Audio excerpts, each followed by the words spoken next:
I never imagined that humiliation could have a sound, a sharp splitting crack that echoed through the grand hall of my own wedding like a warning I refused to hear.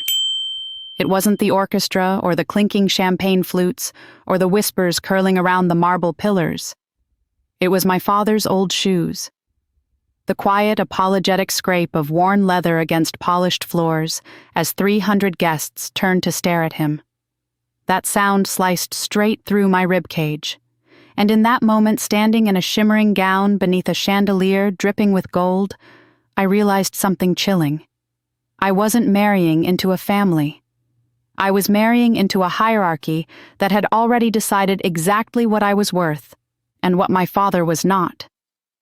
I didn't know it then, but this was the night my entire life would split open, the night I would lose a fiancé, a future, and the illusions I'd clung to for years.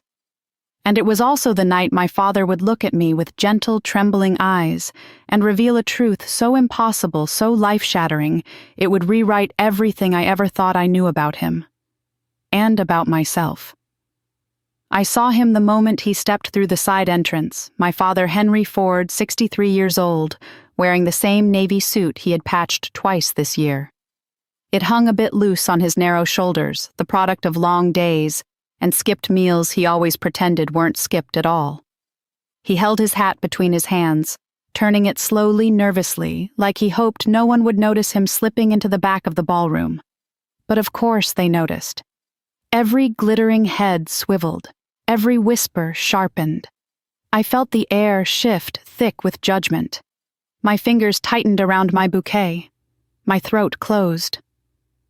Dad looked so small beneath the towering gold archways.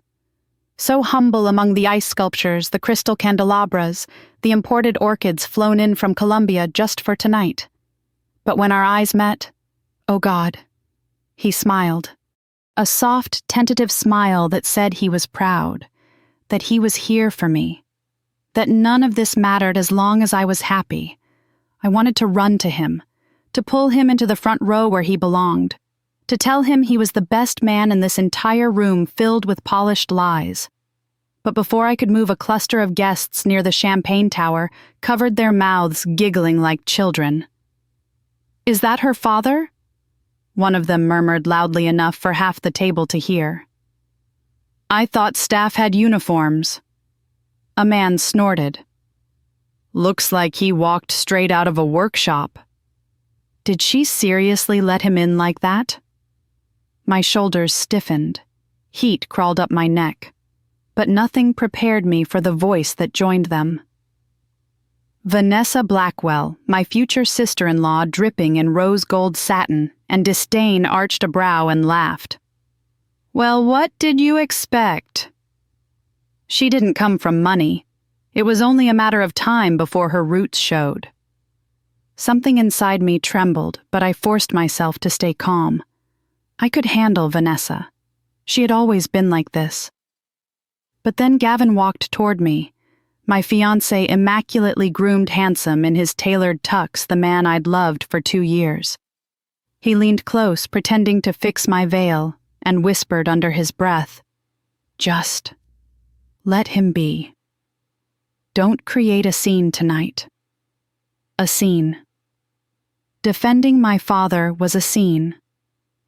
I pulled back slightly, searching Gavin's eyes for softness, for understanding, for anything that acknowledged the sacrifice my father had made for me all my life. But his gaze had already shifted to the crowd, to appearances, to control. I swallowed the hurt, pushing it down as far as it could go. The ceremony coordinator signaled us to take our places for the family photos. Bridesmaids gathered. Groomsmen straightened their ties.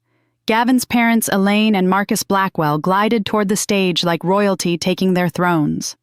And my father remained in the corner, still holding his hat, trying not to take up space. No. Not tonight. Not ever again. I stepped off the stage and walked toward him, the train of my gown whispering across the marble as the entire hall fell into uneasy silence. "Dad," I said softly, offering my arm.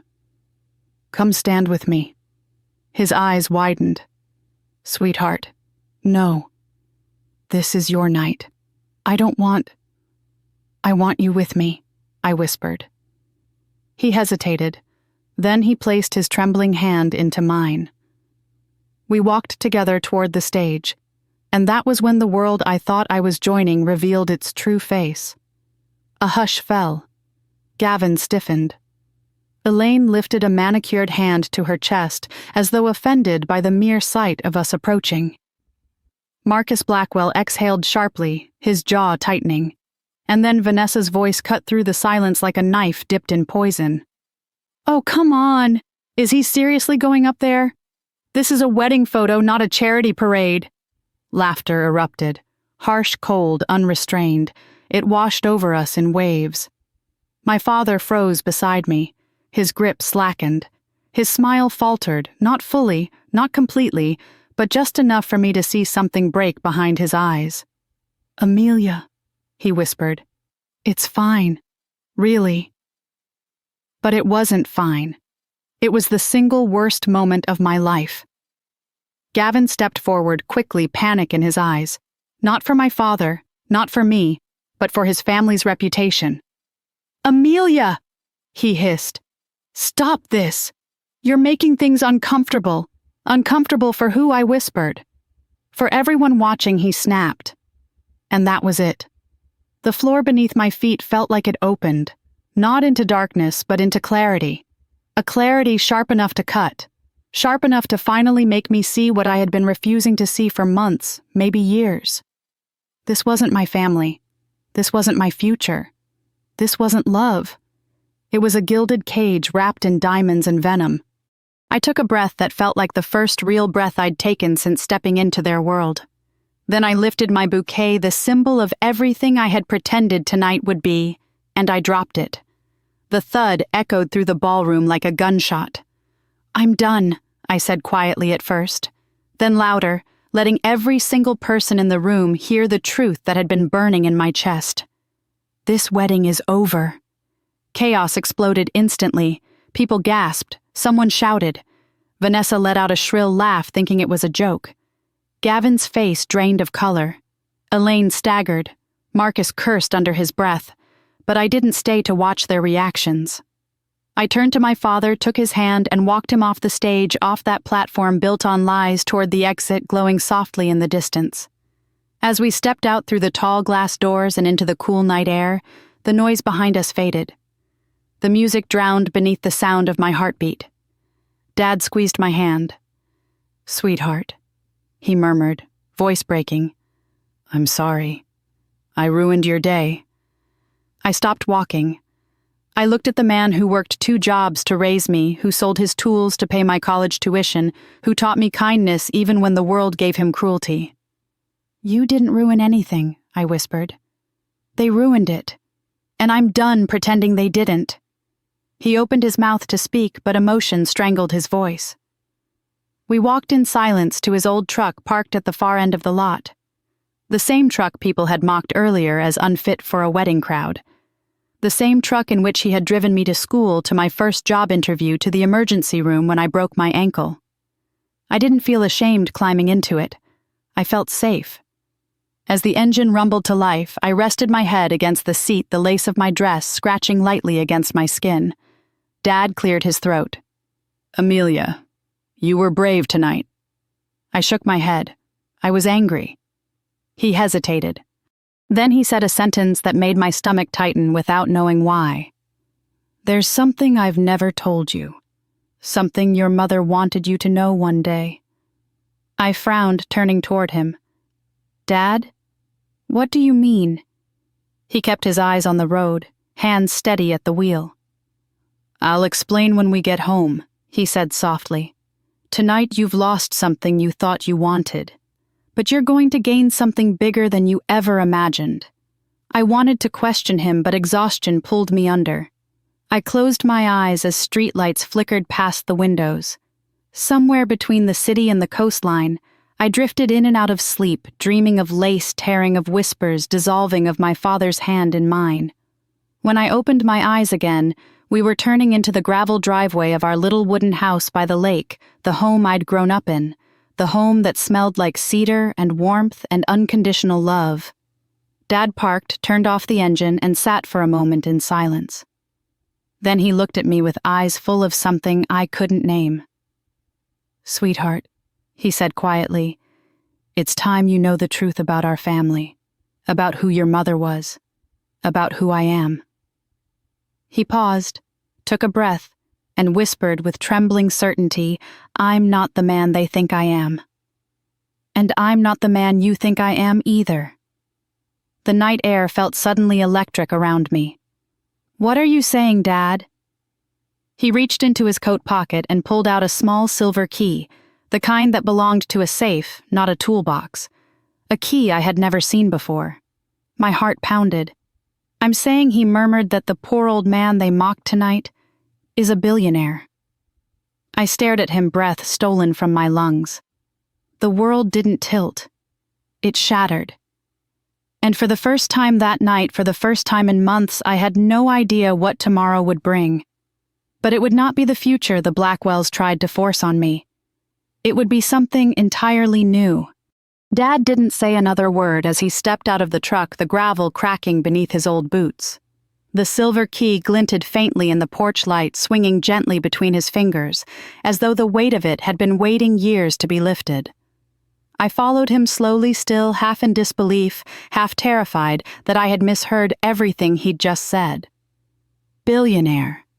The word didn't fit the man walking beside me in a coat he'd owned since I was a teenager, the man who saved plastic grocery bags and reused them until the print faded. But tonight nothing made sense anymore. My life had cracked open, and the truth, whatever it was spilling out whether I was ready or not. Inside the house, the warm scent of cedar and old books wrapped around me. This place had always been my anchor, the one constant in a world that kept shifting under my feet. Dad flicked on the lamp by the sofa, casting a pool of amber light across the small living room. Everything looked the same. The photographs of Mom on the wall, her soft smile frozen in time, the crocheted blanket she made draped over the couch, the ceramic mug collection Dad swore he'd downsize but never did. It was all familiar, safe. And yet the air felt strange, charged like the moment before lightning strikes. Dad sat down slowly, placing the key on the coffee table as though it were something sacred. I sat across from him, hands clasped tightly in my lap, still wearing the remnants of my ruined wedding gown. My mascara had smudged down my cheeks, creating faint shadows beneath my eyes. I didn't care. He studied me for a long moment before speaking. "I know tonight hurt you in ways I can't take back," he said quietly. "And I know the humiliation they threw at me made you feel like you were choosing between love and loyalty. But Amelia, what happened in that ballroom wasn't your fault. And it wasn't humiliation to me. It was a reminder. A reminder." My voice cracked. "Of what, Dad?" He leaned forward, elbows resting on his knees. "Of why I've kept my life quiet. Why I've lived small, even when I didn't have to." The words tightened something in my chest. "Dad, I don't understand. You said you're a billionaire. How? When? Why would you hide something like that?" His eyes softened. "Sit back, sweetheart. Let me explain." I drew a breath and nodded, bracing myself. "It started long before you were born," he began. "Your mother and we didn't come from the same world either. Catherine was brilliant, sharp as a tack. She could read a balance sheet like poetry. She worked her way up every ladder she touched, got promoted faster than anyone expected. She caught the attention of people who weren't used to hearing no. And she wasn't afraid to say it. A heaviness settled over him as he spoke her name. She wasn't born wealthy. But when her parents passed away, she inherited a sizable amount properties, stocks, an early investment in a tech company before it exploded. She didn't let the money make her arrogant. She used it to build a future. And she trusted me to build one with her." He smiled faintly. "I didn't care about the money. I cared about her. But she was smart. She knew wealth changed people, and she didn't want it changing you." My breath caught. "You kept everything from me because of Mom." He nodded. She asked me to. She wanted you to grow up grounded, compassionate, unspoiled. She didn't want you to attract people who only saw dollar signs. Something inside me twisted. Suddenly, Gavin's face, his perfectly controlled smile, the cold flicker of annoyance whenever my father spoke, felt like a warning I should have noticed. Dad continued. So I lived simply, wore old clothes, drove the same truck. I kept every account private and every investment quiet. I didn't want the world to look at you and see opportunity. I wanted them to see you. The truth hit me hard. You did all of that for me. He reached out, taking my hand gently. I did it because it was the only promise I made to your mother that I knew I could keep. Tears stung my eyes again, but this time not from humiliation, from gratitude, from grief, from the feeling of finally seeing my father's heart clearly. Before I could speak, Dad's expression shifted, something deeper, heavier clouding his eyes. There's more you need to know, he said softly. And tonight proved its time. He picked up the key from the table and stood. I followed him down the hall past the framed photos and the faded wallpaper to the small locked room he'd always kept off limits. When I was a child, I thought it held Christmas presents or something fragile. As I grew older, I stopped asking. I respected his privacy. Now the truth was waiting behind that door. Dad inserted the key, turned it, and pushed the door open. A soft click echoed through the hallway. Inside, the room smelled of old paper and cedar. A single desk lamp illuminated stacks of files, notebooks, envelopes, and a black steel safe bolted to the floor. Dusty shelves lined the walls, but everything inside the room was meticulously organized, years of purpose, hidden behind a locked door. Dad walked straight to the safe and knelt down. This, he said, touching the handle, is why I'm telling you everything. He entered a combination I'd never seen him use, and with a slow metallic groan, the safe opened. My breath hitched. Inside were documents, thick-bound financial statements, legal contracts, property deeds, a navy blue folder embossed with the logo of a major tech giant, a collection of sealed envelopes, each labeled with dates that spanned decades. And on top of everything else lay a photo of my mother smiling at the camera, her hand resting protectively over her pregnant belly. I pressed a hand to my chest. Dad, this is your inheritance, he said softly. The one thing your mother wanted to protect. And the reason I let those people mock me tonight? I stared at him, confused. What does any of this have to do with the wedding? His voice dropped lower. Because if I had shown up in a tailored suit, or stepped out of a luxury car, or if anyone knew who I really am, you would never know who they really are. He paused. You wouldn't have seen their cruelty. The truth sank into me slowly, painfully. He'd allowed their insults, their disdain, their humiliations. He let them reveal themselves to me. You let them treat you like that, I whispered. You let them humiliate you, just to show me who they were. He nodded. They needed to show you, not me. A sob caught in my throat, not a weak one, a wounded, guttural sound that clawed its way out as the reality of everything crashed down over me. Dad reached for my shoulders, steadying me. Sweetheart, tonight you defended me. You walked away from everything they offered. That told me you're ready to know the truth. You're ready to carry what comes next. What comes next? I asked, barely breathing. He reached into the safe and pulled out a thick leather binder, the same one I'd seen him open once years ago when he thought I was asleep. He set it on the desk, opened it, and turned it toward me. Inside were transfers of ownership, stock acquisition certificates, letters from attorneys, deeds for properties, and numerical figures that made my head spin. Millions, tens of millions, hundreds of millions. And then my mother's name printed beside a percentage that made my knees weaken. This wasn't accidental wealth. This was an empire. Dad watched my expression, his voice steady but tinged with pain. Your mother built the foundation of this. I grew it, quietly, patiently, and I kept every bit of it hidden because I wanted you to choose your life freely, not because of what you'd inherit. I pressed a trembling hand against my mouth. I never knew. I never even suspected. He smiled sadly. I hoped you wouldn't, for your own sake. But he wasn't finished. He reached for another folder, red, worn at the corners, marked only with a single handwritten word. Dawn. My breath hitched. What is that? Dad hesitated. For the first time tonight, fear flickered in his eyes. Something your mother discovered before she died. Something tied to the Blackwells. A cold wave rippled through me. He placed the folder in front of me gently, almost reverently. Amelia, your mother didn't just leave us wealth. She left us unfinished business. My pulse quickened. Dad, what are you saying? He met my gaze steadily. I'm saying your mother didn't trust the Blackwells, and she was right not to.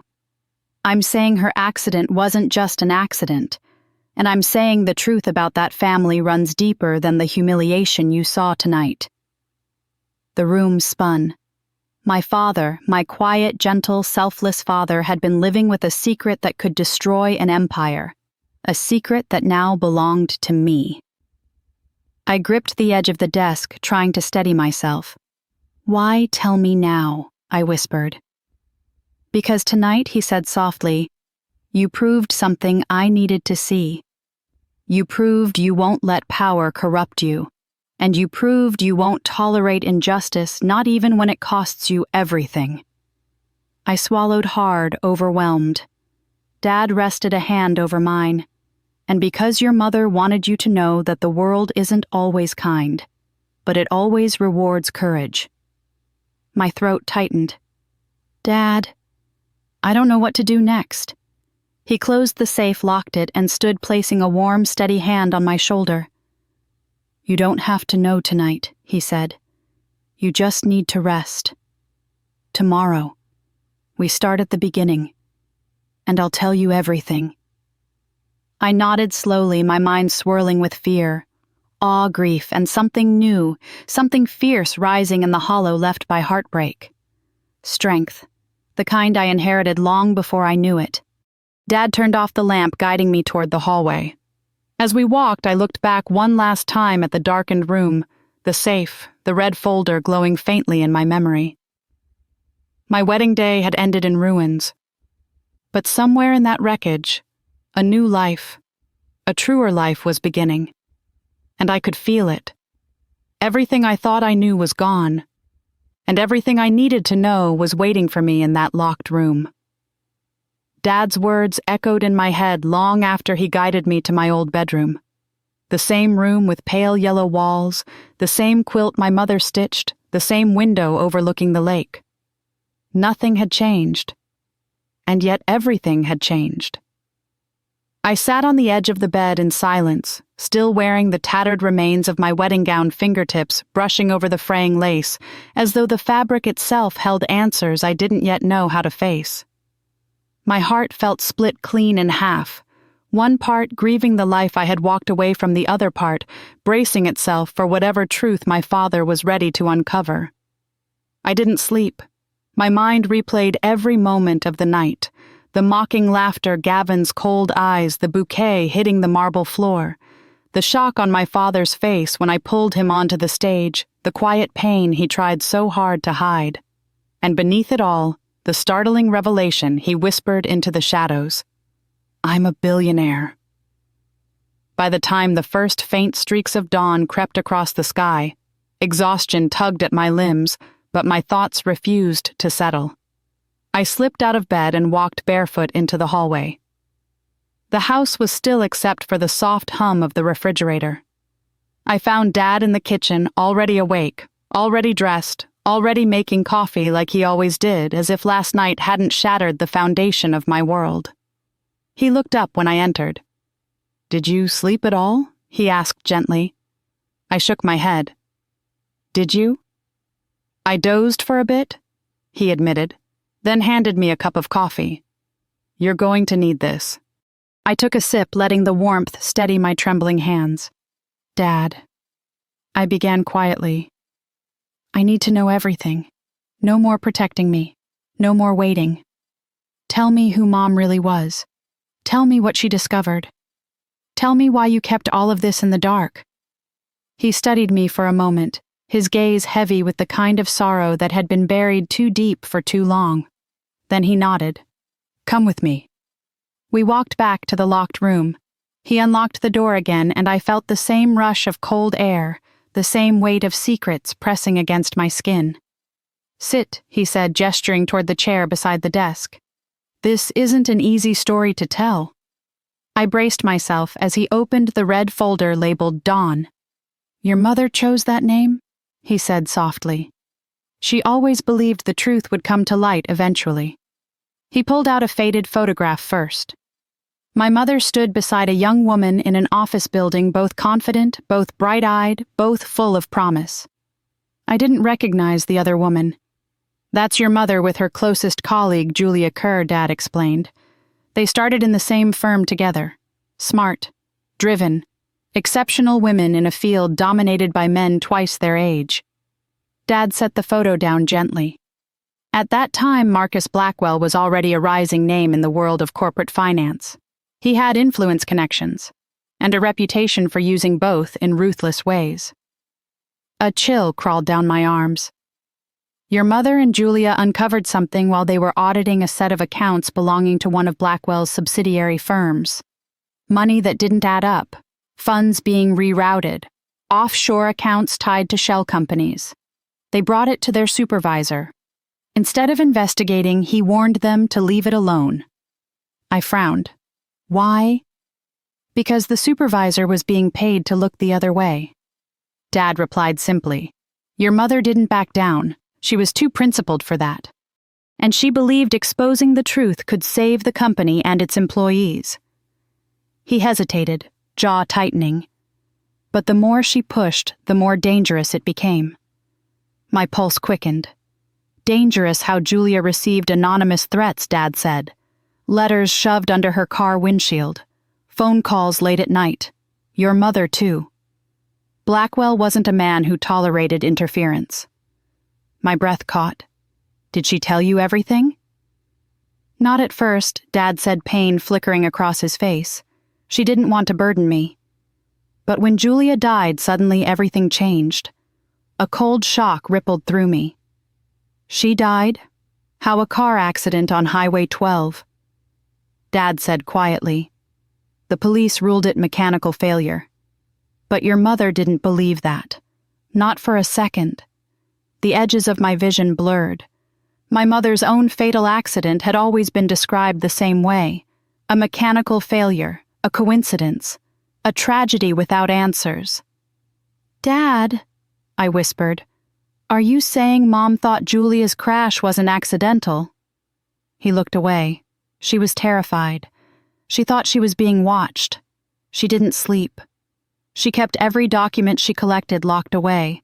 She made copies and hid them somewhere only she knew. And she told me, if anything ever happened to her, I needed to protect you first. Then finish what she started. My heart twisted. And then she died, I said softly. He nodded, eyes brimming. 3 weeks after Julia. Same stretch of highway, same story. Another mechanical failure, another coincidence. I felt my breath falter as realization settled like lead in my stomach. Dad, why didn't you tell the police? Why didn't you fight this? He slammed the safe shut with more force than necessary. I tried. God knows I tried. But the police dismissed me, said I was grieving, said I was desperate to make sense of a tragedy. One officer even implied I wanted someone to blame. He sank into the chair opposite me, shoulders slumping. But I knew. I knew she didn't just die. I knew Blackwell didn't forget loose ends. And you hid because... I began. He nodded. Because I had you, a 3-year-old little girl who just lost her mother. If I kept digging, I would have lost you too. Silence fell thick, suffocating, heartbreaking. I felt everything all at once: grief for a mother I never got to know, fear for a father who carried the weight alone, anger at a family that had clawed their way to power on the backs of secrets and blood, and beneath it all, a rising determination. "What about the documents Mom collected?" I asked. "Are they here?" Dad shook his head. "No. She hid them somewhere else. Somewhere she believed no one would look. But she left behind clues." He laid out several envelopes, each labeled with a date in my mother's handwriting. "These are the only pieces she kept with her. They're fragments. Enough to suggest wrongdoing, not enough to stand in court. And the rest," I whispered. "Gone," he said. "Or at least, hidden." I ran my fingers over my mother's writing. It felt like touching her hand through time. Dad reached beneath the desk again and pulled out a small wooden box, polished but old. He placed it gently in front of me. "She left this for you," he said, voice rough. "She wrote that I should give it to you when I felt you were ready." My hands trembled as I opened the lid. Inside was a delicate locket with a tiny engraving, "For Amelia when the dawn comes." I opened it carefully. Inside was a folded slip of paper, yellowed at the edges. I unfolded it slowly. "Amelia, the truth is not a weapon. It is a lantern. One day, you will need it. Let it guide you. Love, Mom." Tears slipped silently down my face. I clutched the locket to my chest, feeling a connection I'd longed for my entire life. Dad rested a hand on my back. "Your mother believed in justice.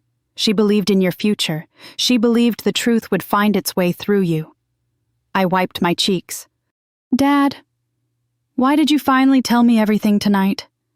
He let out a shaky breath. "Because last night when I saw you walk away from the Blackwells, when I saw your strength, I knew you were no longer the child I needed to protect. You were the woman Catherine knew you'd become." I swallowed a lump in my throat. "And what happens now?" He looked at me with a resolve that felt like steel. "Now we follow your mother's trail," he said. "Now we uncover what she couldn't. Now we finish what she started." A fierce spark ignited in my chest. Anger, purpose, vengeance, and a deep, unwavering love for the woman whose shadow still lived in every corner of this house. But Dad wasn't finished. "There's something else," he added quietly. "Something important. Something I couldn't tell you until I knew you were ready." He opened another drawer and pulled out a slim stack of documents. "These are early ownership records," he said. "Your mother bought shares in what eventually became Blackwell Realty Holdings. Before Marcus Blackwell took it private. Before he rewrote the company's entire structure." I stared at him. "Are you saying Mom owned part of the Blackwell empire?" A slow, grim smile touched his lips. "She didn't just own part of it. She owned enough to challenge their claim to everything." My mind reeled. "Then why don't they know?" His smile grew darker. "Because she bought them under a pseudonym. And I continued the purchases quietly over the years. Hidden. Untraceable. Waiting." I stared at him in disbelief, waiting for what I whispered. For the moment, the Blackwells crossed a line we could no longer ignore. The wedding, the humiliation, the cruelty. The line had been drawn. Dad placed a hand on my shoulder. "Sweetheart, they have no idea who they insulted last night, no idea what your mother left behind, no idea what you are now entitled to claim." I felt my breath catch. "Claim, Dad? What exactly are you saying?" He met my gaze steady and calm. "I'm saying, Amelia, you're not just my daughter. You're not just Catherine's daughter. You are the rightful heir to a portion of the Blackwell empire. And if we uncover your mother's full evidence..." He paused, eyes burning with purpose. "You won't just claim a piece of it. You could take it from them entirely." A chill ran down my spine. Not fear, not caution, but something deeper. Destiny. Dad closed the folder gently as though sealing a pact. "You walked away from that wedding with nothing," he said softly, "but you walked towards something far more powerful." I held the locket tightly. "The dawn," I whispered. He nodded. "Your mother always knew it would come." Outside the window, sunlight finally broke over the lake, scattering gold across the surface. A new morning, a new truth, a new beginning, and I felt it deep in my bones that I was no longer running from the Blackwells. I was walking toward them. The morning after my father revealed the truth felt strangely quiet, as if the world was holding its breath while waiting to see what I would do with everything I had learned. Sunlight filtered through the curtains in thin, shimmering lines, casting a warm glow across the living room. Dad sat at the kitchen table, reading glasses perched low on his nose, sifting through a stack of old documents like a man returning to a battlefield he once fled. I stood by the window sipping coffee that had long gone cold, staring out at the lake. The water was impossibly still. A mirror. A question. Who was I now? Last night, I was a bride walking away from a future built on lies. Now I was the daughter of a woman who died protecting a truth she never got to reveal. The daughter of a quiet billionaire who had spent decades hiding in plain sight. And somehow, without wanting it, without preparing for it, I had become the only person left who could finish what she started. I turned to Dad. "We can't do this alone." He looked up from the papers. "I know. Then we need help." My voice sounded steadier than I expected, fueled by a fire that had grown slowly through the night. "Someone who can dig where we can't. Someone with resources." Dad nodded thoughtfully. "Not many people I trust with this." "We don't need many," I said. "Just the right one." His lips quirked in a knowing half-smile. "I have someone in mind." He reached for a dusty Rolodex from the top shelf, a relic from another era, and flipped through the cards with practiced fingers until he found the one he wanted. He handed it to me. "Her name is Olivia Reyes," he said. "Your mother mentored her once years ago, sharp as a blade, strategic, quiet. And she never forgave what happened to Catherine." I studied the name. "Is she still in the industry?" "Private investigations," he said. "She left her corporate job after seeing too much corruption. Now she handles cases most people wouldn't dare touch. Will she help us?" Dad's eyes softened. "She'll help you. You're Catherine's daughter." We dialed her number. It rang twice. Reyes. Her voice was cool, precise. Someone used to navigating dangerous territory. "Olivia." Dad said, "It's Henry Ford." A long pause followed. "Henry," she said finally, tone shifting into something softer, heavier. "What do you need?" "I need you to come to the house." Another pause. "I'll be there in an hour." Dad hung up, leaning back in his chair. "Brace yourself," he said. "She's a force." An hour later, a sleek charcoal sedan pulled into our driveway. A woman stepped out, early 40s, tall, poised, her dark hair pulled into a sharp ponytail. She wore a tailored coat and carried a leather portfolio under her arm. She moved with the quiet confidence of someone who knew how dangerous the world was and had learned to walk through it anyway. When she entered the house, her eyes landed on me first. She studied me, really studied me, as though comparing me to someone she once knew. "You're Catherine's girl," she said. I swallowed. "Yes. Amelia." She nodded once, then turned to Dad. "Why now? After all these years?" "Because they came for her again," Dad replied. "Not with threats, with insults, humiliation." And Amelia stood up, walked away. Olivia's eyes flicked to me with renewed interest. "Good," she said. "Catherine would have wanted that." We sat at the table. Dad slid the red folder toward her. She opened it, flipping through the documents with a sharp, focused intensity. She paused at certain pages, frowning, tapping her finger on margin notes my mother had written. After several minutes, she closed the folder and exhaled. "This isn't everything," she said. "These are fragments. Enough to raise suspicion, not enough to burn them." "We know," I said quietly. "Mom hid the rest." Olivia nodded. "The evidence she collected, if it still exists, would be explosive. The Blackwell empire is built on clean optics and ruthless secrecy. If Catherine found a crack..." She leaned back. "Then we're looking at financial fraud, money laundering, falsified audits, offshore accounts. Crimes that could dismantle them entirely." Dad's jaw clenched. "That's why she died."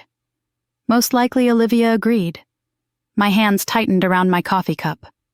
"So what do we do?" Olivia folded her arms. "We start by understanding what Catherine knew and where she went. Every file she touched, every office she visited, every person she trusted. If she hid evidence, she didn't hide it here. She would have placed it where she believed only the right person could find it." "Who's the right person?" I whispered. "You," Olivia said simply. The word landed heavily. I wasn't ready for it. But maybe readiness didn't matter anymore. Dad cleared his throat. "There's something else we've discovered." He showed her the ownership documents, the hidden shares my mother had purchased before Blackwell took the company private. Olivia's eyes widened. This is leverage." "What kind of leverage?" I asked. "The kind that terrifies powerful people," she replied. "If these shares were acquired legally and they appear to be, then Amelia has an unchallenged claim. The Blackwells would do anything to bury this." A cold realization seeped into me.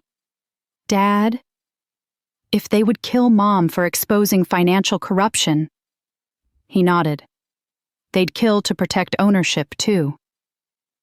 Silence fell. Thick. Heavy. Final. Olivia broke it. "We move carefully," she said. Quietly. No sudden noise. No confrontation until we understand the full landscape. "And Gavin," I asked, the name tasting bitter on my tongue. "Did he know anything about this?" Olivia hesitated. "Not directly. He never handled his father's darker dealings. Marcus kept him intentionally clean, public-facing, charming, presentable. But naive. Useful." My stomach twisted. A mixture of betrayal grief and something else relief. Relief that walking away from him had not been a mistake. Olivia continued. "But make no mistake, if he learns what you're holding, he will side with his family." Dad nodded grimly. "Which is why we need to keep Amelia safe." The room suddenly felt colder. "Safe?" I asked. "You think they'd come after me?" Dad reached across the table, taking my hand. "Sweetheart, if the Blackwells even suspect you're digging into Catherine's files, they will stop at nothing to silence you." A chill ran through me, sharp and immediate. "Then why are we doing this?" Olivia answered before Dad could. "Because your mother died trying to do the right thing. And because powerful families don't crumble from the top, they crumble when the truth they buried refuses to stay buried." I swallowed hard. "So where do we start?" She opened her portfolio. Inside were neatly organized documents, maps, photographs, old employee records. "I've spent years quietly gathering fragments of my own," she said. Information about the Blackwell network, their shell companies, their offshore accounts, their charitable fronts, even some of their partners. She laid a photograph of Marcus Blackwell on the table, smiling confidently beside a charity banner. "A man who hides behind philanthropy is almost always hiding something bigger," she said. She placed another photograph, this one of Gavin looking polished at a gala with a shadow of Marcus lurking behind him like a puppeteer. "And a man who marries into wealth often ends up a pawn." I looked away, the wound still fresh. Olivia cleared her throat. "There's a location your mother visited repeatedly in the weeks before her death, a storage facility near the old financial district. She made payments in cash. No rental agreements in her legal name. But the timing lines up with the days she told you she was working late. My breath caught. You think she hid the missing evidence there? It's possible, Olivia said. It's the strongest lead I've found. Dad nodded slowly. I avoided that place for years. Too many painful memories, too much fear about what I might find. I placed a hand on his arm. Then we'll do it together. Olivia closed the folder. We go today. Dad blinked. Today? Yes, she said firmly. The Blackwells will be busy handling the wedding fallout for at least 48 hours. They won't suspect anything in the meantime. It's the safest window we'll ever have. Dad hesitated only a moment before nodding. Let's go.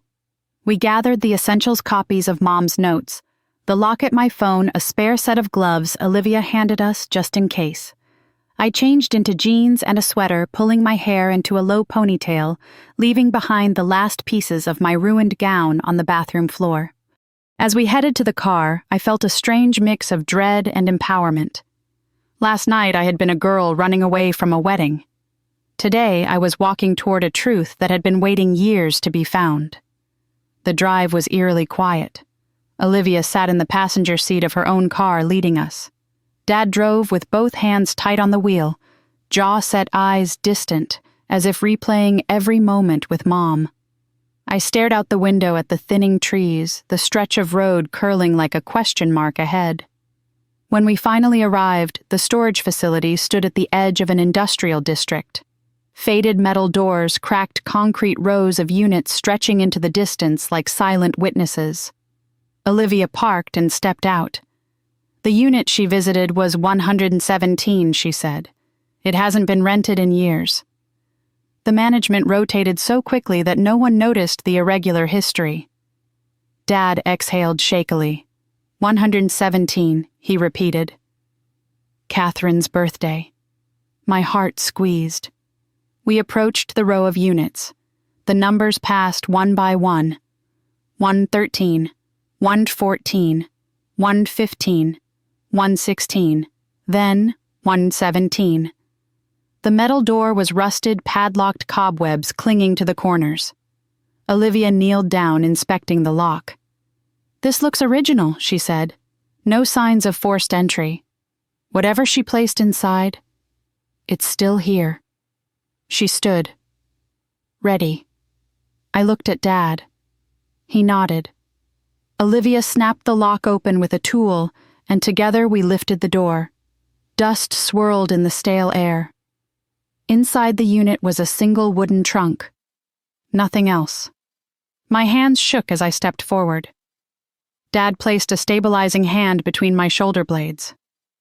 Go ahead, sweetheart, he whispered. She meant this for you.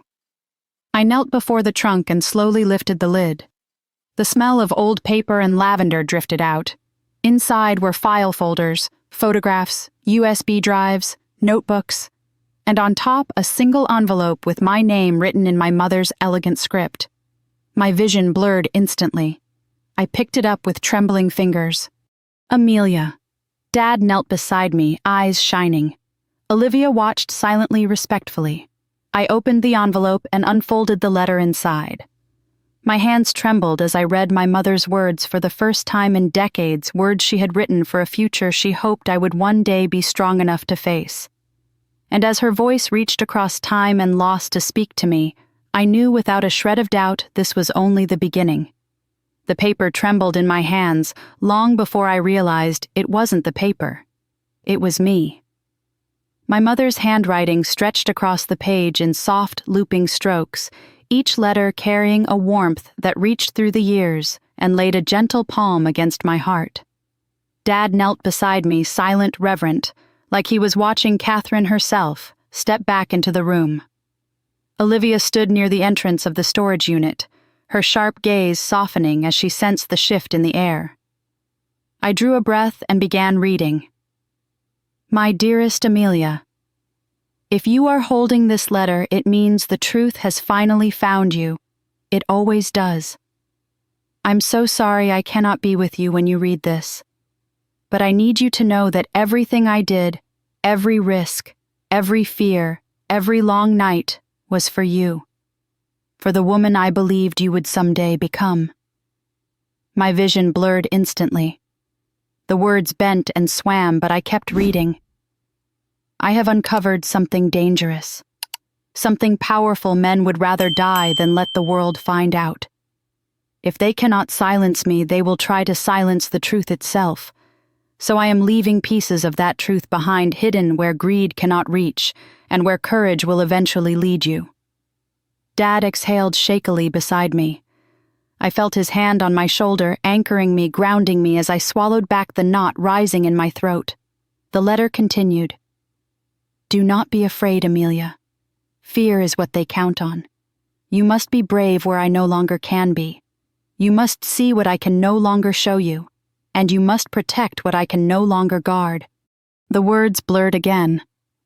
I blinked them into clarity. There is someone you will need, someone who loves you enough to walk beside you through darkness and dawn. Your father. He may appear ordinary to the world, but he is extraordinary in the ways that matter. Trust him. Always. My heart cracked. Dad covered his mouth, shoulders trembling. Love. Mom. My hand drifted to my chest, to the small locket still warm against my skin.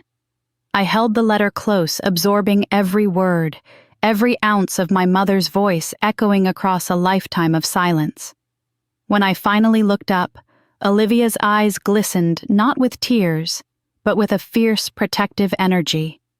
She nodded at the trunk. We need to see what else she left. Dad helped me place the letter back in its envelope, then gently shifted the trunk's contents so we could sort through them. The air inside the storage unit seemed to grow thicker with each layer we peeled back, each secret that emerged from the dust. The first stack of documents was straightforward bank transfers, financial statements, copies of shell company filings, a map of money trails, evidence of fraud. Olivia's eyes narrowed. She was tracking the Blackwell offshore network. Some of these names, they're still active. Dad pulled out a folder labeled Marlin Group. This was one of their earliest shell companies, he said quietly. Marcus funneled millions through it during the acquisition years. And hid it as real estate assets, Olivia muttered. Typical. I sifted deeper and found a black notebook. I opened it carefully. Inside were my mother's handwritten notes. Page after page of timestamps, names, meeting dates, irregular transactions, whistleblower conversations. A lifetime of truth captured in ink. I whispered, she documented everything. Olivia nodded, enough to force an inquiry, enough to destroy them, enough to get her killed. Dad added, voice breaking. We kept going. Under the documents were photographs, grainy snapshots taken from a distance. Marcus Blackwell shaking hands with a man I didn't recognize. Gavin's mother, Elaine, slipping into an unmarked car late at night.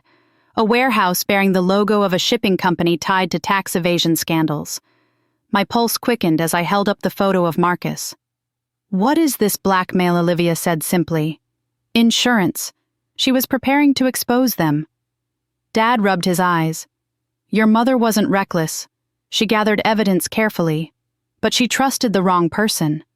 Olivia stiffened. Who Dad swallowed? Her supervisor.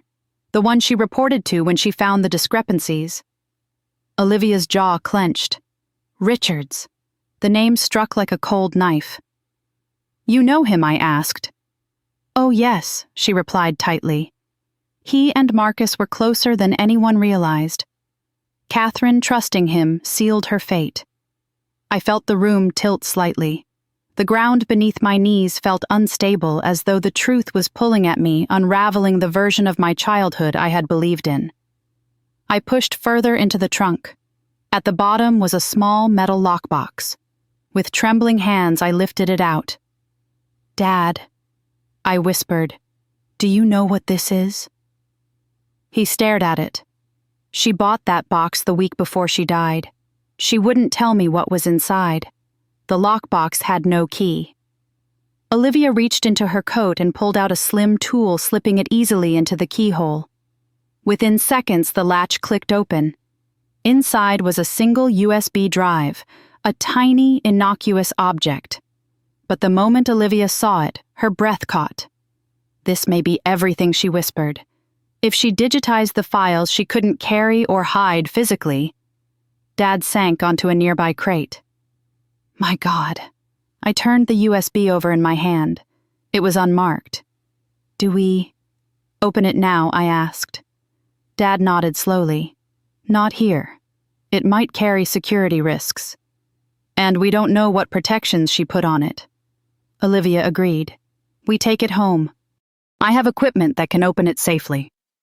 We packed everything carefully, layering documents, notebooks, and drives into Olivia's reinforced briefcase. When we lifted the trunk's lid to close it, I noticed something wedged in the back corner. A sealed envelope, with my mother's handwriting again. This one was addressed not to me, but to my father. My breath stalled. Dad, this is for you. His face crumpled as he took the envelope. His hands trembled while unsealing it, and I leaned close, reading over his shoulder as he unfolded a single page. Henry, if I do not return, please forgive me. I know you told me to stop. I know you were right. But I could not look myself in the mirror if I let them continue. If anything happens to me, promise me 2 things. Raise Amelia away from this darkness, and only give her the truth when she is strong enough to choose what to do with it. She is her father's courage and her mother's fire. She will know what to do. Yours always, Catherine. Silence stretched through the storage unit like a cord too heavy to break. Dad pressed the letter to his chest. Tears slid down his cheeks. Quiet, unfiltered grief he had held back for decades. I wrapped my arms around him.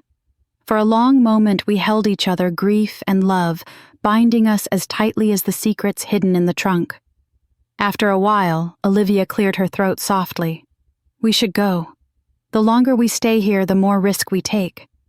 Dad nodded and wiped his face. I closed the trunk gently and helped carry the boxes to the car. As we loaded everything, I felt a shift. Something in the world around me seemed sharper, the air colder, the shadows heavier. When Olivia shut the trunk of her car, she paused, scanning the perimeter with narrowed eyes. Something wrong? I asked. She didn't answer right away. Her gaze swept the empty lot, the road, the abandoned office building across the street. Then she said quietly, We weren't followed. But someone else has been here recently. Dad stiffened. How can you tell? The dust patterns, she said, pointing to faint footprints near another unit. Someone came through within the last week, someone who knew what they were looking for. A chill spiraled down my spine. You think? Yes, she said. The Blackwells. My stomach dropped. Dad stepped protectively in front of me. We need to leave. Now. We drove home in a tight formation, Olivia leading Dad following closely behind. Every car that passed us felt like a threat. Every shadow along the road felt like eyes watching. When we finally pulled into our driveway, Dad exhaled deeply, but Olivia remained on alert. Inside the house, she set up her equipment on the dining table. The USB drive sat in the center like a ticking bomb. This may take a while, she said. Your mother encrypted her files. She was smarter than all of us. Dad forced a weary smile. Yes, she was. While Olivia worked, I stepped onto the porch to breathe. The lake glimmered under the afternoon sun, peaceful, untouched by the chaos unraveling the ground beneath my feet. I touched the locket again. Mom, I whispered, I wish you were here. When I turned to go back inside, I saw Dad standing in the doorway watching me with the softest, saddest smile. She is, he said. I walked toward him and he held the door open. Inside, Olivia straightened with a sharp inhale. I'm in. Dad and I rushed to her side. What did you find? I asked. Olivia clicked open the first file. My breath froze. It was a complete, time-stamped archive of every fraudulent transaction Catherine had uncovered. Names, dates, locations, offshore transfers, Shell corporations, bribes, all tied back to one man, Marcus Blackwell. Olivia pulled up the next file. Emails, threats, and then my heart stopped.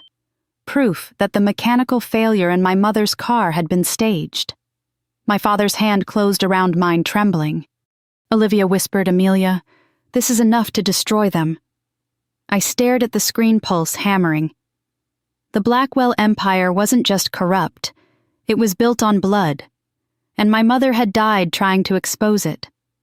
A slow, fierce heat ignited in my chest. Not rage, not vengeance, but something deeper. Purpose. I looked at Dad. "They took everything from her," I said softly. "And from you," he replied. I nodded, jaw steadying. "Then it's time," I said. Dad swallowed. "Time for what?" I met Olivia's eyes. To finish what she started. The decision settled inside me with a weight that was neither crushing nor frightening, but clarifying like a storm passing over water and revealing the reflection beneath. I stood in the center of the living room, the glow of Olivia's laptop still illuminating the final file we'd opened, and I felt something shift deep in my chest. The truth wasn't abstract anymore. It wasn't a theory. It wasn't a suspicion whispered in the dark. It was here, undeniable, staring back at me in timestamps, dollar trails, encrypted messages, and most damning of all, the evidence tying my mother's death to the Blackwell empire. Dad closed the laptop gently, as if shutting the lid might soften the blow of what we now knew. Olivia leaned back in her chair, her expression unreadable, though her eyes burned with the same sharp fire that had been growing inside me since the moment I walked out of my ruined wedding. "We have enough to go public," she said. Dad stiffened. "No, not yet." I looked at him. "Dad." He shook his head resolute. "If we release this now without a plan, without knowing who the Blackwells have in their pocket, it could backfire. They have lawyers, influence, media contacts, money, and desperation." Olivia nodded slowly. "He's right. They'll bury this before it reaches a courtroom." My jaw tightened. "So what do we do?" Dad took a long breath. "We expose them from the inside." The room went silent. Olivia tilted her head, intrigued. "Meaning Dad met my gaze. Meaning Amelia walks back into their world not as Gavin's almost bride, not as a humiliated outsider, but as someone they underestimate. Someone who knows the truth. Someone who can get close enough to destroy them where it hurts most." My pulse thudded in my ears. "Dad, you want me to go back?" He approached me slowly, placing his hands on my shoulders. Not to ask forgiveness, not to reconcile, to infiltrate. I swallowed hard. The idea terrified me. It also electrified me. "They'll never suspect you," he said quietly. "Right now the Blackwells think they've won. They think you're broken, embarrassed. They think I'm nothing more than the poor old man they mocked." Olivia smirked. "Their arrogance is our advantage." I looked between them, feeling the gravity of the moment. But how, I asked? What reason would I have to return? Dad exchanged a glance with Olivia, and she gave a small smile. "You won't go back as a victim," she said. "You'll go back as someone seeking closure, someone trying to return a few belongings you left behind, someone whose pride was hurt, but who wants to end things gracefully." I winced at the idea of seeing Gavin again, at the thought of walking into the mansion where I'd almost said I do. Olivia continued, "Gavin will let you in. Marcus and Elaine will tolerate it for appearances. They don't want a public scandal. If you come back looking calm, they'll assume you've accepted the situation." And then I whispered. And then Dad said softly, "You watch. You listen. You gather information they would never reveal to anyone they consider a threat." My stomach twisted. "You're asking me to pretend." "I'm asking you to be brave," Dad corrected. "Your mother would have done this if she'd lived long enough." Olivia closed the laptop and stood. "Let's map this out." We moved to the dining table, spreading out documents and notebooks. Olivia drew a quick diagram, Blackwell Realty Holdings at the center with branches for each family member, each known associate, each subsidiary firm. "This isn't just a family," she said. "It's a machine, and every machine has weak points." Dad pointed to Marcus's branch. "He controls the finances. He's the architect of the fraud, but he also has the most to lose." Olivia pointed to Elaine. "She manages their social connections, charity events, fundraisers, philanthropic boards. She's the public face. If her credibility cracks, it spreads fast." My eyes moved to the last branch, Gavin. "And him I asked." Olivia exchanged a look with Dad before answering. "He's their shield. Polished, likable, safe. Investors trust him. Donors adore him. He's the only one who can make Marcus look respectable." Her voice softened slightly. "And he loves you in his own way." I froze. The words hit me with unexpected force. "He doesn't love me enough," I whispered. "No," Olivia agreed. "But he loves you enough to believe you're harmless, and that is your way in." Dad's jaw clenched, protective instinct rising again. "Amelia, if you don't want to do this..." But I raised my hand to stop him. "I want to." Both of them paused. I took a breath, feeling my resolve crystallize. Mom didn't die for nothing. She didn't collect all this evidence so it could rot in a storage unit. If I can get close enough to them to understand their current network, their allies, their panic points, then we can strike where it matters. Dad studied me, his eyes full of worry and pride all tangled together. "If they sense anything, they won't," I said. "They never really saw me at all." Olivia pulled up a timeline. "We'll need to move quickly. The media still doesn't know the wedding collapsed. The Blackwells will work fast to spin a narrative. This is our chance to stay ahead." I closed my eyes briefly, imagining it, walking into their mansion again, the cold marble floors. The staff trained not to look too long. Vanessa's smirk. Elaine's calculating gaze. Marcus's slow, condescending appraisal. And Gavin, the man I almost promised my life to, looking at me with pity or worse, indifference. Fear flickered in my chest, but beneath it burned something stronger. "I'll go tomorrow," I said. Dad's breath caught. "So soon? If I wait," I said, "I'll lose my nerve." Olivia nodded approvingly. "Good. We'll prepare." The rest of the day passed in a blur of planning. Olivia coached me on what to say, what not to say, how to deflect questions, how to let silence work in my favor. Dad pulled up old files showing the early years of my mother's investigation, helping me understand the patterns. But as dusk settled over the lake and the house filled with the familiar hum of cicadas, the weight of what I was about to do grew heavier. Later that night, I stepped outside alone, standing by the water as moonlight rippled across its surface. The cool air brushed against my skin, carrying the scent of pine and something older, something grounding. I whispered into the night, "Mom, I hope you're with me." Behind me, footsteps approached softly. "Dad." He didn't speak right away. He stood beside me, hands in his pockets, watching the moonlit reflection. "You remind me of her," he said finally. "Not just in looks, in spirit." I swallowed. "Do you think she'd approve of this?" He paused. "I think she'd want justice, and I think she'd trust you to find it."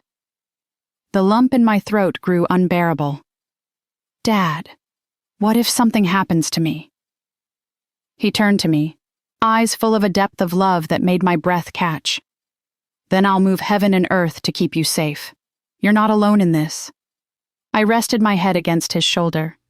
He wrapped an arm around me, and for a moment I was a child again, safe in the world because he was there.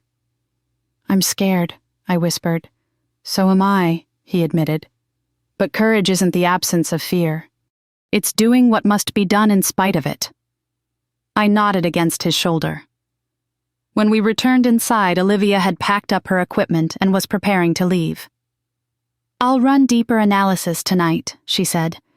"You'll have everything you need by morning. And, Amelia," she paused, "you're stronger than you realize." I managed a small smile. "I hope so." After she left, Dad walked me to my room. I changed into pajamas, washed the last of my smeared makeup from my face, and sat on the edge of the bed, staring at my reflection in the small mirror. I didn't look like the woman who had stood in a ballroom full of laughter and shame. I didn't look like the woman who had just learned her mother was murdered. I didn't look like the woman who was preparing to return to the place where everything had fallen apart. I looked like someone new, someone forged in a single night. A knock at the door gently pulled me from my thoughts. Dad peeked in. "I just wanted to say, I'm proud of you." My voice wavered. "I'm proud of you too, Dad." He smiled softly, then closed the door, leaving me alone with my thoughts. I lay down, pulling the quilt up to my chin. The locket rested warm against my collarbone, its presence steady grounding. Tomorrow I would walk back into the den of the people who destroyed my mother's life. But this time I wouldn't walk in blind. Tomorrow I would step into the Blackwell mansion not as a bride-to-be, not as a woman begging for acceptance, but as Catherine Ford's daughter. And I was ready. I arrived at the Blackwell estate just after 10 the next morning, the sky overcast heavy with the kind of gray light that made everything feel suspended in time. The iron gates opened slowly, groaning like they resented letting me in again.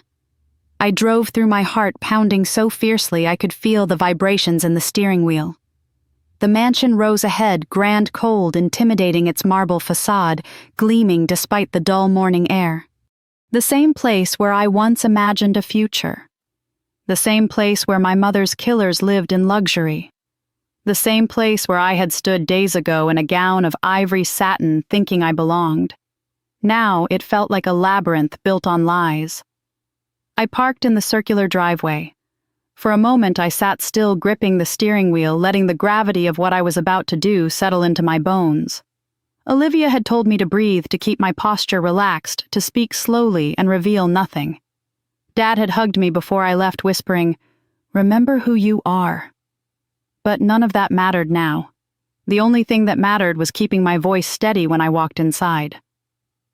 When I finally stepped out of the car, the front door opened immediately. Gavin stood in the doorway, his expression a mix of shock, guilt, and something else. Relief. "Amelia," he said, stepping forward as though I might vanish if he didn't reach me quickly. I wasn't expecting. Are you okay? Why didn't you call? I've been worried sick. Worried sick." Funny how those words meant something different now. I mustered a soft, controlled smile. "Hi, Gavin. I just wanted to talk, to get some closure." He swallowed hard. "Of course. Come in. Please." The foyer was just as I remembered, too white, too polished, too immaculate. A museum, pretending to be a home. I walked inside, forcing myself not to look at the chandelier where I once imagined our first dance. Gavin hovered close, but didn't touch me, as though he wasn't sure he was allowed to anymore. "Let's go to the sitting room," he suggested. "My parents are in town, but they'll be back soon. Vanessa's upstairs. It's just us for now." Perfect, I thought. Exactly what I needed. We entered the sitting room, gold accents, velvet chairs, a view of the expansive lawn. This room had always made me feel small, as though my worth depended on how quietly I could sit on expensive furniture. Gavin gestured to the sofa. "Sit, please." I did. He sat across from me, elbows on his knees, studying me with those gentle blue eyes I once trusted. "I didn't think you'd ever want to see me again," he said quietly. I clasped my hands to steady them. I needed time to process. Everything happened so fast. He nodded, staring at the floor. "I know, and I'm sorry. God, Amelia, I never wanted any of that to happen. I never wanted you to feel embarrassed or overwhelmed. Embarrassed. Overwhelmed. Interesting words for what had been deliberate cruelty orchestrated by his family.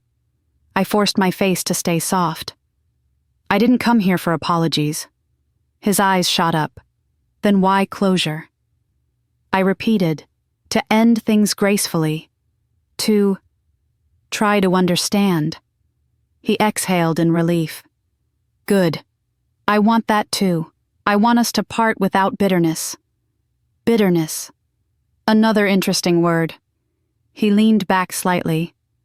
Amelia, that night my father, my mother, Vanessa, they were under a lot of pressure. They weren't thinking clearly. I held his gaze steadily. They mocked my father. He winced, running a hand through his hair.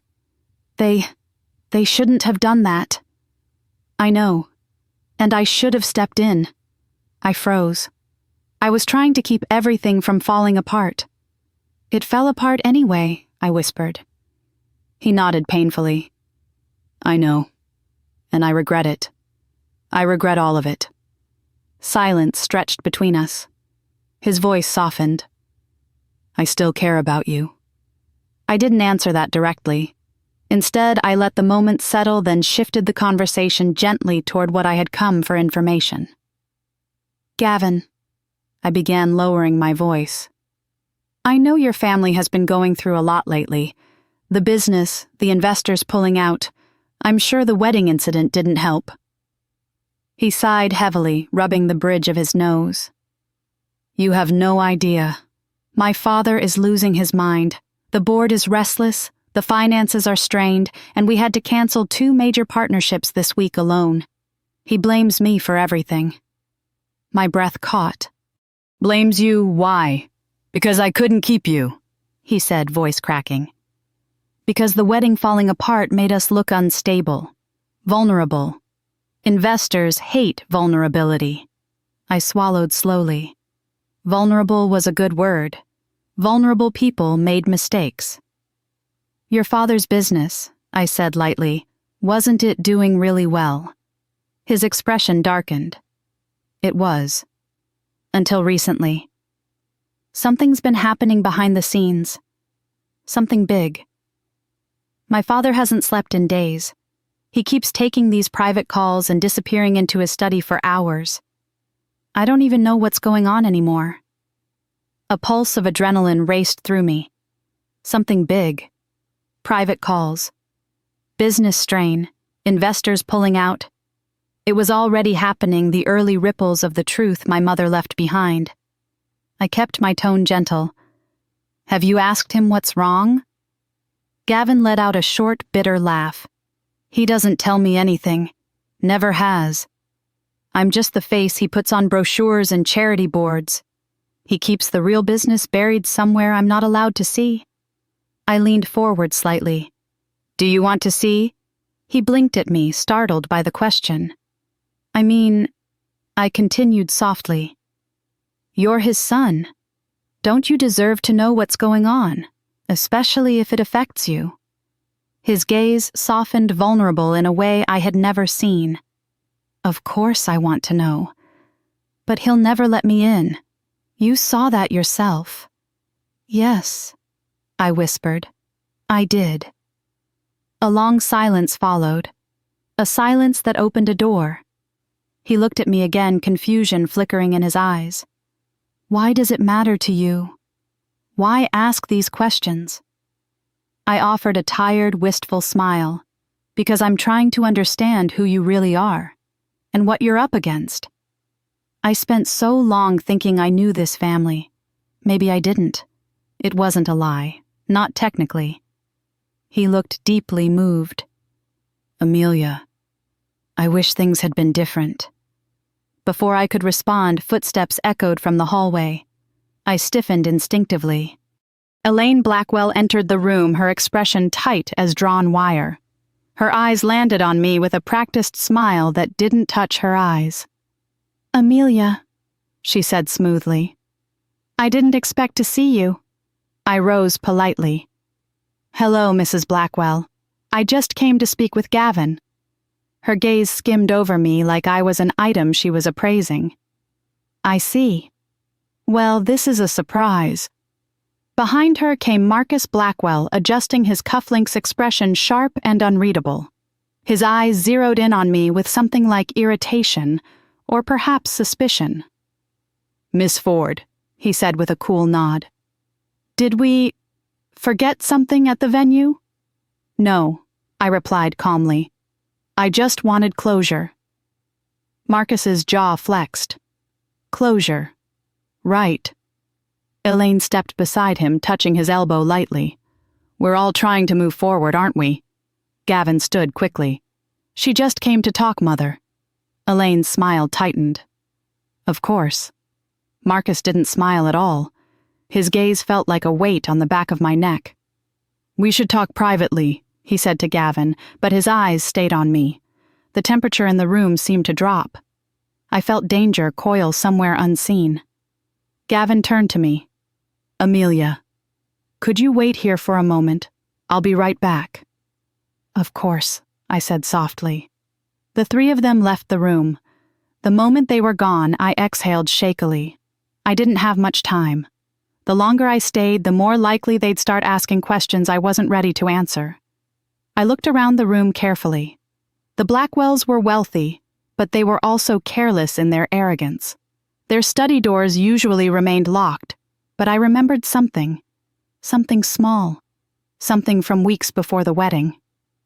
One evening, Gavin had shown me where they kept old photo albums tucked away in a side cabinet near the hall.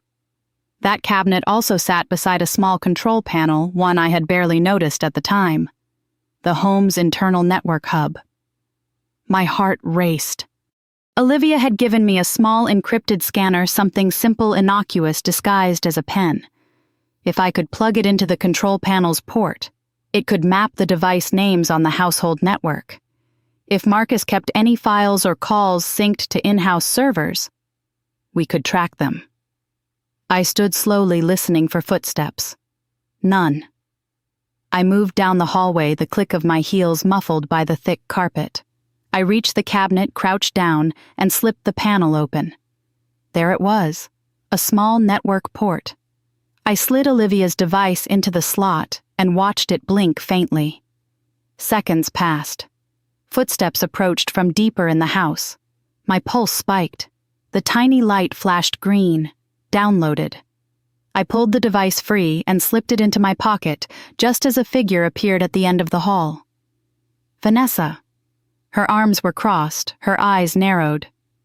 "Well, well," she said, smirking. "Look who crawled back." I straightened, forcing a slow breath. "Hello, Vanessa." She tilted her head, sizing me up. "You think you can just waltz in here after humiliating my family?" I think I said calmly, "That what happened humiliated me too." She scoffed. "Please. You're the one who caused the scene." I didn't respond. There was no point. Vanessa thrived on reaction.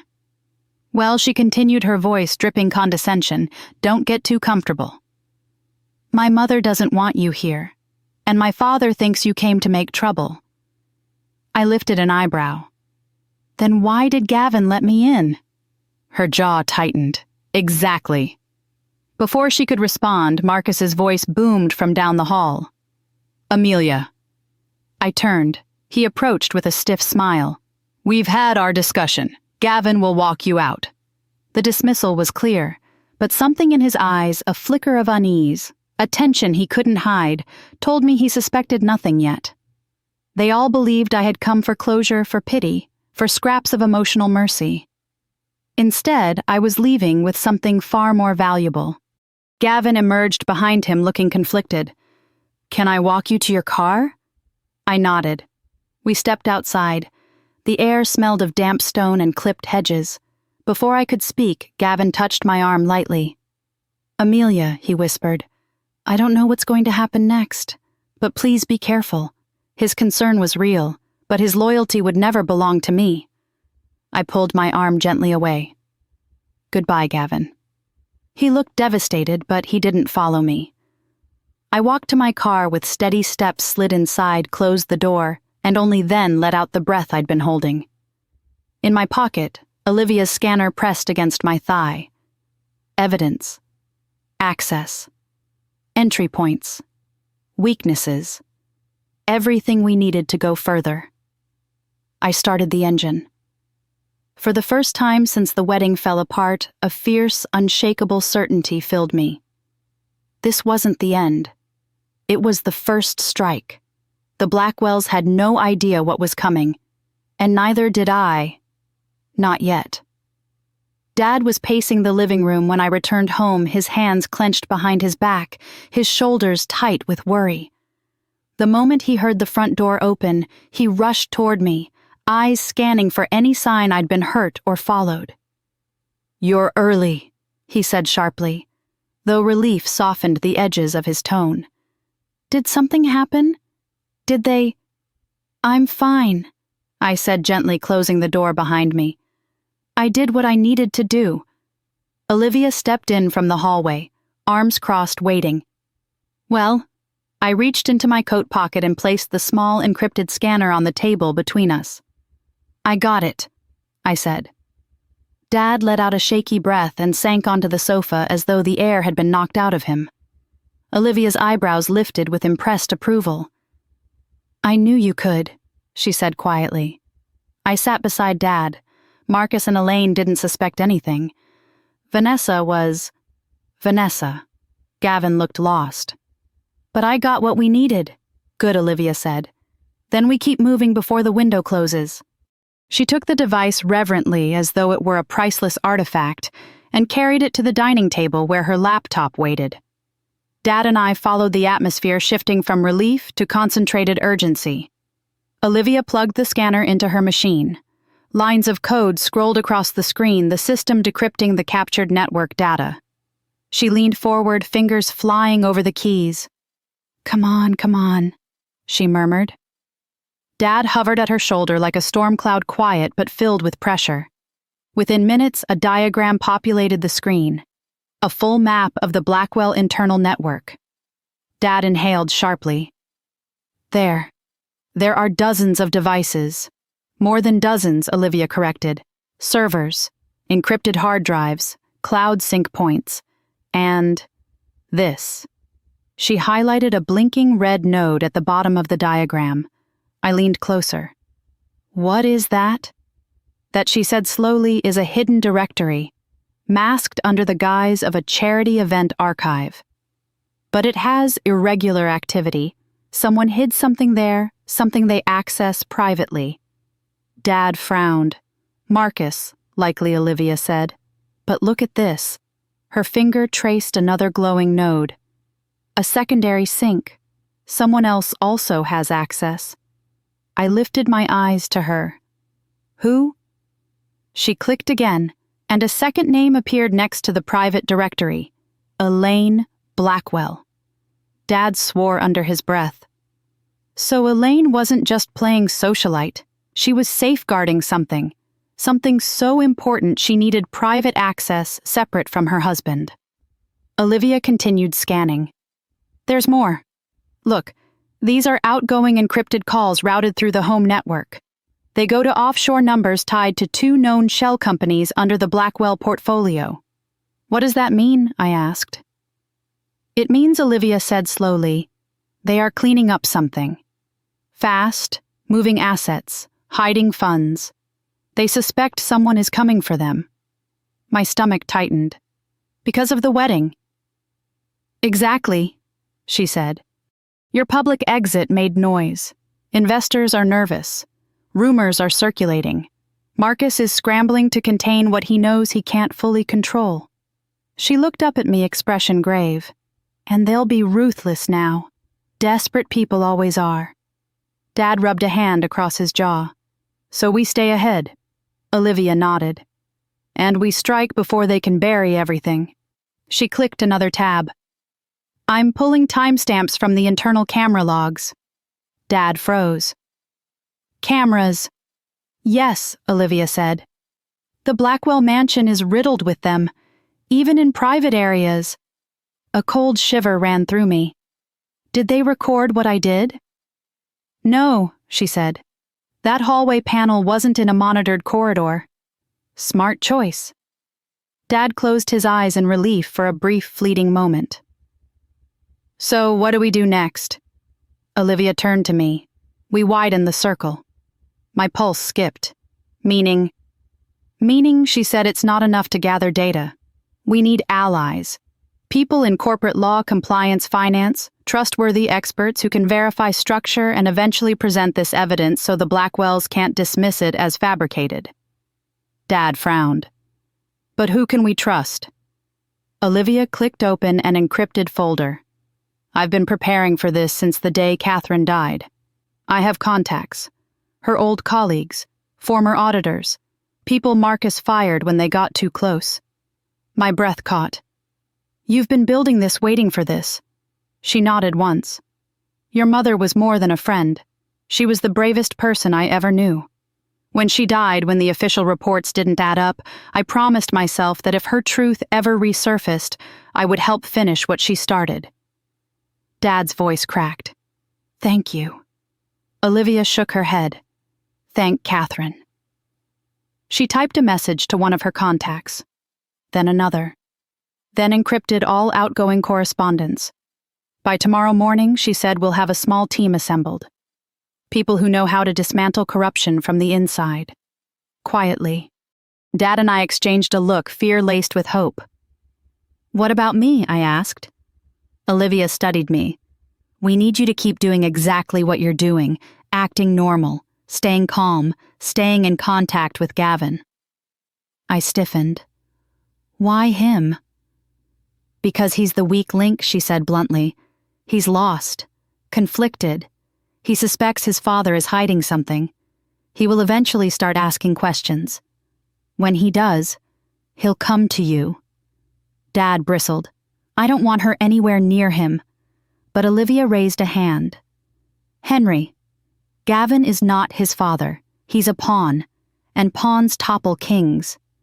She turned back to me. If he trusts you, he may reveal something unintentionally, where Marcus is the most stressed, what meetings he's hiding, who's contacting him. Gavin has access to the emotional cracks. That's critical. I didn't respond right away. I didn't like using Gavin even if he had failed me. But this wasn't about him. This was about Mom. About justice. I can do it, I said quietly. Dad sighed but didn't argue. A phone buzzed. Dad's. He glanced at the screen and his face turned ashen. I stepped closer. Dad. He handed the phone to me with shaking fingers. It was a voicemail. From an unknown number, but the transcription displayed a single sentence. Tell your daughter to stop digging. My blood ran cold. Dad whispered, They know. Olivia grabbed the phone, analyzing the metadata. No caller ID, scrambled signal. Low-level intimidation tactic. She looked up sharply. This means you were right. They suspect something. Not necessarily about the evidence, but about your return. My hands trembled. They think I'm a threat. Olivia's voice hardened. You are. Dad ran a hand through his hair, pacing. We need to be careful. We need another vibration. This time, it was my phone. A text from Gavin. Can we talk? It's important. Olivia looked over my shoulder. Here it comes. Dad frowned. What does he want? I shook my head slowly. I don't know. Olivia stepped back, thinking. This is the moment. If Gavin is reaching out on his own, something inside that house is unraveling faster than Marcus can control. Dad snapped. He might be being used. Yes, Olivia said, but that's why we proceed intelligently. Amelia will not go alone. I looked between them. How do we handle this? Olivia took a slow breath. Respond with something neutral. Open-ended. Something that doesn't show fear or suspicion. I typed, Of course. What's going on? His reply came instantly. It's not safe to text. Can you meet me somewhere? My pulse hammered. Dad grabbed the phone. Absolutely not. We hear him out, Olivia said. Dad stared at her, incredulous. He could be bait. He could, she said calmly, or he could be the one person closest to Marcus's weak points. Information is power, and right now Amelia has more leverage than she realizes. I swallowed. Where does he want to meet? Another message arrived. Down by the marina. In 20 minutes. Please. Dad shook his head violently. We are not letting her go. Olivia stepped closer, her voice low and firm. Henry let me go with her. I'll stay out of sight. If anything feels wrong, I pull her out. Dad looked torn between fear and fury. Or, Olivia added gently, we send a message back that Amelia is frightened, panicking, hiding. Do you want Marcus to know she's scared? Dad closed his eyes. Then finally nodded. I typed, okay, I'm coming. Dad placed both hands on my shoulders. If anything feels wrong, anything you walk away, promise me. I promise, I whispered. Olivia grabbed her coat. Let's move. We left in 2 separate cars, mine in front, Olivia's shadowing closely behind. The marina wasn't far, but each minute felt stretched thin with dread. The world outside blurred trees, lampposts, storefronts, until we turned into the quiet, mist-wrapped harbor. Gavin stood by the railing, hands shoved into his coat pockets, pacing aggressively. He looked different, disheveled, anxious, haunted. When he saw my car, he stopped pacing and lifted his head. I stepped out slowly, scanning the area with subtle glances the way Olivia had trained me. No unfamiliar cars, no figures lurking in shadows, just the sound of gulls and the soft slap of water against boats. Gavin rushed toward me. Amelia? Thank God. What's wrong? I asked calmly, keeping distance between us. He swallowed hard. Something's happening. Something bad. My father, he's terrified. I've never seen him like this. He's burning documents, locking himself in his office, yelling at lawyers. My mother is losing it. Vanessa won't stop crying. I don't know what's going on, but I know it started after the wedding. I steadied my breath. Why tell me this? Because his voice broke. Because I think they did something. Something unforgivable. And I think they're afraid it's coming back. He stepped closer, desperation in his eyes. Amelia, do you know anything about this? About why they're panicking? I held his gaze, letting fear, grief, and honesty swirl behind my eyes. I know. I whispered slowly that the truth always surfaces eventually. He stared at me, and then whispered, My father was involved in your mother's accident, wasn't he?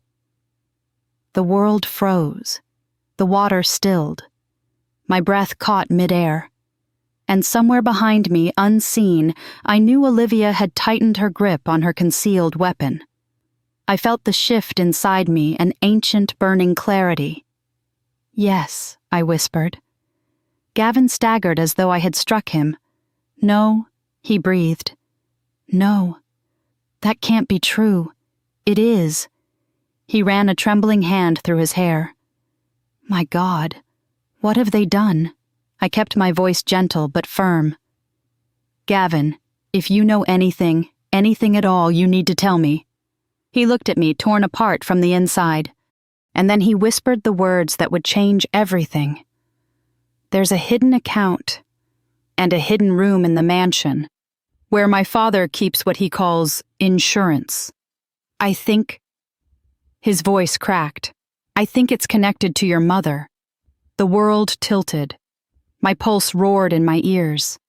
Dad had said we needed to get inside the empire. Now Gavin had given us the doors.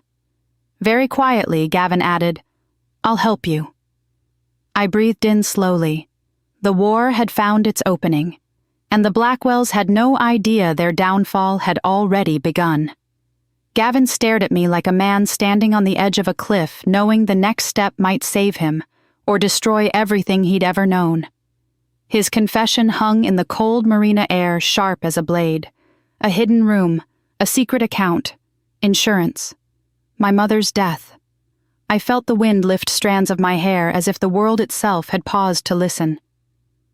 "Gavin," I said softly, "you need to tell me everything." He swallowed hard. I don't know everything, but I know enough to be scared, enough to know my father is hiding things, enough to know my mother is terrified, and enough to know Vanessa has been snooping around and got threatened for it. My pulse spiked. Threatened by who? Gavin hesitated. By my father. I heard them fighting 2 nights ago. He told her to stay out of what doesn't concern her, or she'd regret it. Olivia's shadow shifted behind the boat shed where she was hidden, listening to every word. "And the hidden room?" I asked, steadying my breath. Gavin exhaled shakily, running a hand through his hair. "It's in his study, behind a wall panel. I never knew about it until I accidentally saw him come out of it last year." He was pale, like he'd seen a ghost. My heart clenched. "What does he keep in there?" I whispered. He shook his head. "Files, binders, hard drives, and a safe. A big one. He called it his insurance collection. He said it keeps the world in check." A tremor went through me. Insurance.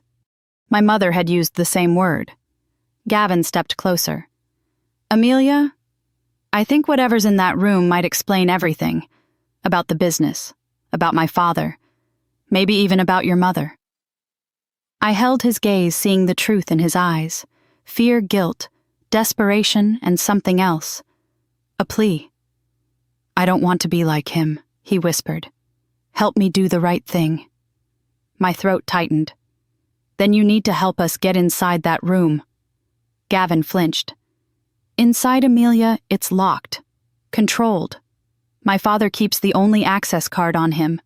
And even if we get inside, the wrong move could set off alarms."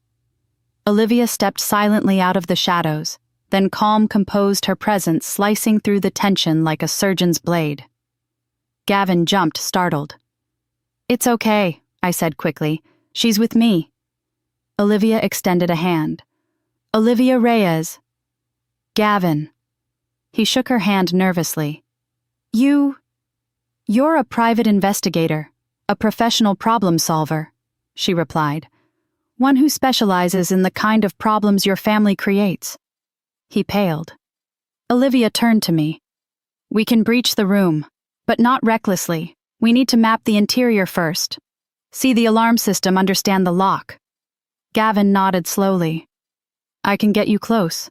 I know when my father leaves, and when the staff rotates. But we'd only have a small window, minutes maybe." Dad stepped out from behind Olivia's car suddenly. He'd followed us in secret after all, unable to let me walk into danger alone. His face was tight with worry. "I'm not putting my daughter into that house again," he said, voice shaking with emotion. I placed a gentle hand on his arm. "Dad, I'll be careful." "No." He shook his head, his voice cracking. "They hurt your mother. They humiliated me. They threatened us. I'm not losing you too." Gavin's expression softened. "Mr. Ford, I swear I won't let anything happen to her." Dad glared. "You said the same thing about the wedding." That hit Gavin like a punch. He lowered his gaze, shame flooding his features. "I was blind then," he whispered. "I'm not blind anymore." Silence fell over the group, thick, heavy, fragile. Finally, Olivia broke it. "We don't need Amelia in the house for the first phase. Gavin can begin by mapping the hallway, taking quiet notes, gathering codes. Amelia will stay out of sight." Dad exhaled shakily. Good. Yes." But Olivia wasn't finished. "However, she continued, for the second phase, when we actually access the room, Amelia is the only one Marcus won't immediately suspect." Dad stiffened. "Absolutely not. But I already knew. It has to be me," I said softly. "I'm the only one who can get close without raising alarms." Dad turned to me, anguish in his eyes. "Sweetheart." I squeezed his hand. "Mom didn't get the chance to finish this." "I do." He closed his eyes, breathing through the pain. Then he nodded. Gavin cleared his throat. I can get you in tomorrow. My father is meeting investors at the downtown club in the afternoon. He always leaves for at least 2 hours. That's your window. Olivia pulled out her notebook. We'll need a layout of the study, the security pattern, where the panel is, where the safe is. Gavin nodded. I can draw it. He knelt beside the bench and sketched quickly, his hands shaking. Olivia watched with hawk-like attention. Dad paced behind us, muttering prayers under his breath. Once the sketch was finished, Olivia leaned over it. Good, she said. The panel is old. I can bypass it. But the safe? It's biometric, Gavin said. Palm print. Olivia cursed softly. Then we'll need something of Marcus's. An imprint. Or at least a workaround. Dad rubbed his face. This is insane. Yes, Olivia said calmly, but necessary. There was no turning back now. After Gavin left the marina, Olivia and Dad drove behind me the entire way home, hovering like shields. Inside the house, we regrouped at the dining table again. Olivia opened the stolen network map. We need to pinpoint which files Marcus has hidden. The USB from your mother was a treasure trove, but I suspect Marcus keeps the rest the files he stole from her, maybe even the risk logs she created before she died. Dad paled. You think he kept them? Marcus keeps evidence, Olivia said. Not to expose others, but to protect himself. Leverage, control, insurance. That word again. Dad's voice dropped. And you think he kept something of Catherine's? Yes, she said. Sometimes guilt makes people sloppy. Sometimes they keep trophies. Strings to pull if ever questioned. A chill ran the length of my spine. I whispered, he kept her files to protect himself. Olivia nodded, and to bury them if needed. Dad looked sick. The rest of the night was strategy mapping entries, exits, timing, camera blind spots, contingency plans. Olivia coached me on every detail, every angle, every possible failure point. If Marcus comes back early, run, she said. If Vanessa sees you, deflect. If Elaine questions you, cry, Dad muttered bitterly. If Gavin gets scared, calm him, Olivia added. When the clock hit midnight, she closed her notebook.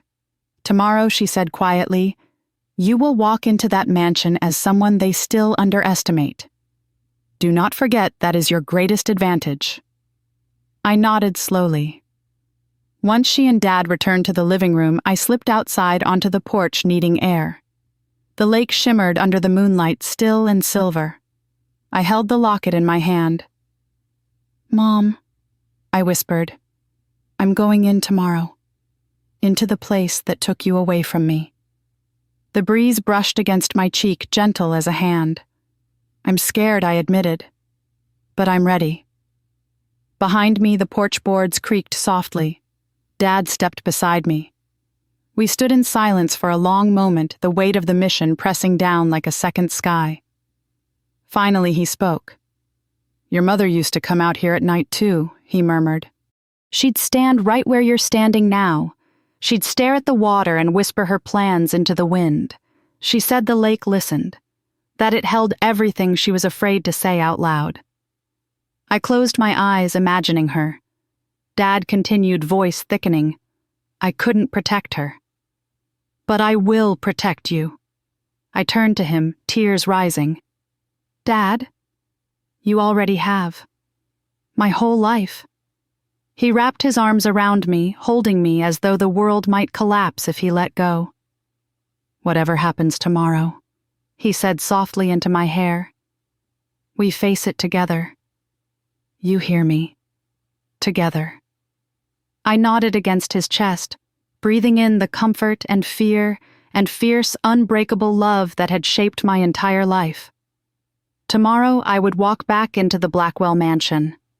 Tomorrow I would come face to face with the men who destroyed my mother. Tomorrow I would step into the hidden room where the truth lived in the dark. And tomorrow I would not break. I would expose them. I would honor my mother. And I would finish what she started. The Blackwell mansion looked different in daylight, colder, sharper, as if the sun only highlighted the parts of it that were rotting underneath the surface. I waited in my car across the street, hands gripping the steering wheel so tightly my knuckles ached. My heart thudded in a slow, heavy rhythm that made the air feel thick. At exactly 2:15, Marcus's black sedan pulled out of the driveway. He didn't drive himself. His driver opened the back door and Marcus climbed in, phone already pressed to his ear, barking orders before the door even shut. The car rolled away, disappearing around the corner toward the private downtown club Gavin had mentioned. The moment the taillights vanished, Olivia's voice crackled through the earpiece she had discreetly given me. "He's gone. Window starts now." I exhaled slowly. "Copy." Dad's voice followed, tremulous but steady. "Be careful, sweetheart. Please." "I will," I said. "I promise." I stepped out of the car wearing a neutral outfit, cream sweater, dark jeans, flat shoes. Nothing that stood out, nothing memorable, just a daughter dropping by her ex-fiancé's house to pick up her things. The story Gavin had fed the staff. My palms were sweating. When I reached the front door, it opened before I could knock. Gavin. His face was pale eyes, red and unfocused. He wasn't sleeping. He wasn't eating. His hands shook when he motioned for me to enter. "Come in," he whispered. "They're all out except Mrs. Davenport and one of the maids. I told them you'd be coming." The entryway felt cavernous, its marble floors echoing every step I took. I remembered walking through this same hall months ago, dreaming of a wedding here, imagining warm welcomes and future family dinners. Now it felt like entering a predator's mouth. Gavin closed the door behind us, leaning against it. "You're sure you want to do this?" he asked. "Yes," I said without hesitation. He studied me for a moment, then nodded shakily. "Follow me." He led me through the familiar hallways, past the grand staircase, past Marcus's office, past the room where Vanessa used to play piano. Everything felt haunted now. Memories pressed against my ribcage as we walked deeper into the house. When we reached the west corridor, Gavin hesitated. "It's down here," he whispered. "My dad's study." He glanced around, checking for cameras. Olivia had already mapped out the blind spots. I walked exactly where she instructed, beneath the chandelier's shadow beside the console table, staying out of range. Gavin opened the study door. The room was large but suffocating thick with the smell of cigar smoke and expensive leather. The desk was polished to a mirror shine, papers neatly stacked, the window shades half drawn. But my eyes went straight to the wall behind the old portrait of Elias Blackwell. The hidden room. Gavin closed the door softly. "The panel is behind the portrait. It's pressure sensitive. You push here." He pressed a certain spot at the bottom of the frame and then slid the entire painting to the left. The portrait moved with a faint mechanical click, revealing a metal wall panel with a card reader and biometric scanner. My throat tightened. "Olivia," I whispered into the mic, "panel is visible." Her calm voice came through. "Good. Patch me in with Gavin. I need him to describe the reader." Gavin leaned closer to my collar discreetly. "Hello, Gavin," Olivia said. "What model is the scanner?" He described the device, the wiring, the manufacturer. Olivia muttered under her breath. Rapid calculating, then spoke. Exactly what I hoped. "Amelia, the bypass tool. I gave you, take it out." I reached into my back pocket and pulled out a small device that looked like a thumb drive fused with a metal clamp. "Attach it to the scanner's bottom plate," she ordered. "It'll override the palm recognition for 45 seconds. No more." My pulse climbed into my throat. "Okay." My hands trembled, but I did as she said. The device clicked into place. The scanner beeped once, then again. A soft electronic whir vibrated behind the wall. Gavin inhaled sharply. "It's unlocking." Olivia's voice hardened. "Move. Now." The metal panel slid open silently, revealing another door steel-thick, ominous. This one wasn't electronic. It was old-school, a manual lock, antique but solid. "That's what he uses when he doesn't trust technology," Gavin whispered. I turned the handle. It opened. Cold air flowed out like the room exhaled after years of holding its breath. Gavin stepped back, eyes wide. I've never been inside. Ever. I lifted my chin and entered. The hidden room was smaller than I expected. Narrow, dimly lit, lined entirely with shelves filled with black binders and labeled portfolios. Dozens of them. Maybe more. A desk sat in the center with neatly arranged hard drives, USBs, envelopes sealed with wax. And in the far corner, a massive safe. My pulse stuttered. Amelia Olivia murmured in my ear, "Describe what you're seeing." Files, records, hard drives, more than we thought. Gavin stood behind me, swallowing hard. He kept everything. Olivia exhaled slowly. "Start with the binders. Look for anything marked with the charity subsidiary. That's where your mother worked." I moved to the shelves, scanning labels. Property transfers, expense reports, offshore accounts, employee compliance, charity, oversight, division. My heart lurched. I pulled out the charity binder. Inside were spreadsheets, financial logs, internal memos. Olivia guided me on what to photograph: every suspicious transfer, every project Mom had flagged before her death. Then I found it. A memo written by my mother, and handwritten notes beside it, Marcus's handwriting. "Kill project. Remove risk." She knows too much. My breath left my body. I choked on air, grabbing the shelf to steady myself. Gavin stepped closer. "What is it? What did you find?" I couldn't speak. I could barely think. Olivia's voice sharpened. "Amelia, talk to me. I found my mother's memo, and notes about shutting her down. Notes from Marcus." Dad whispered through the mic, voice breaking. Oh God. I fought tears. This wasn't the moment to fall apart. I photographed everything mechanically, hands trembling. Then Olivia said, "Amelia, the safe. We need to try the safe." Gavin moved beside it, inspecting the keypad. It's a 6-digit code. He changes it every few months, but always keeps it personal. "Try birthdays," Olivia urged. He tried his father's, invalid, his mother's, invalid, Vanessa's, invalid. I stared at the keypad, mind racing. "Try the anniversary date," I whispered. He punched it in. The safe clicked. My heart stopped. "You did it," Olivia breathed. Gavin opened the heavy door.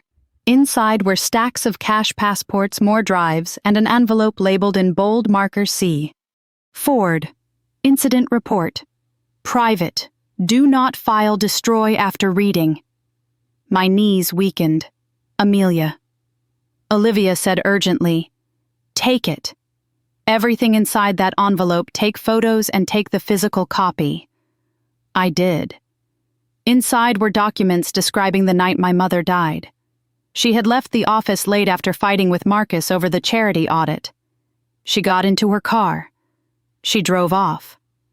A Blackwell security vehicle followed her. The report suggested a traffic distraction tactic was used. A staged near collision, enough to force her to swerve. The car rolled. It was labeled an accident, but the report said otherwise. Vehicle impact intended to intimidate. Unintended fatal result. I covered my mouth to keep from screaming. Gavin staggered back, horrified. "Oh my God! Oh my God!" Dad's voice cracked in my ear. "They killed her. They killed my Catherine."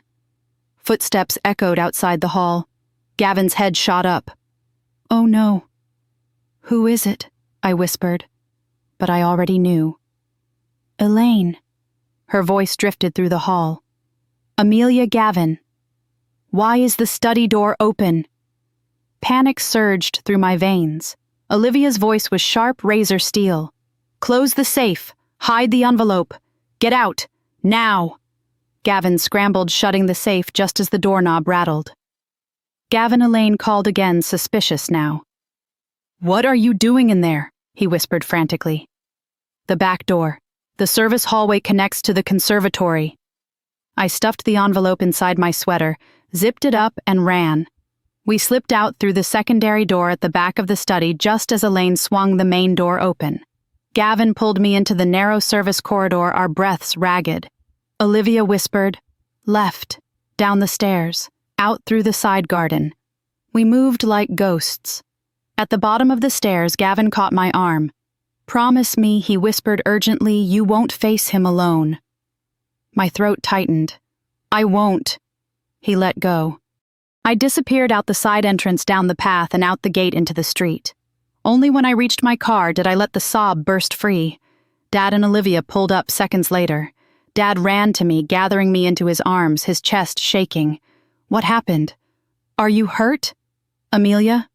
I shook my head violently. "Dad, they killed her. They killed Mom."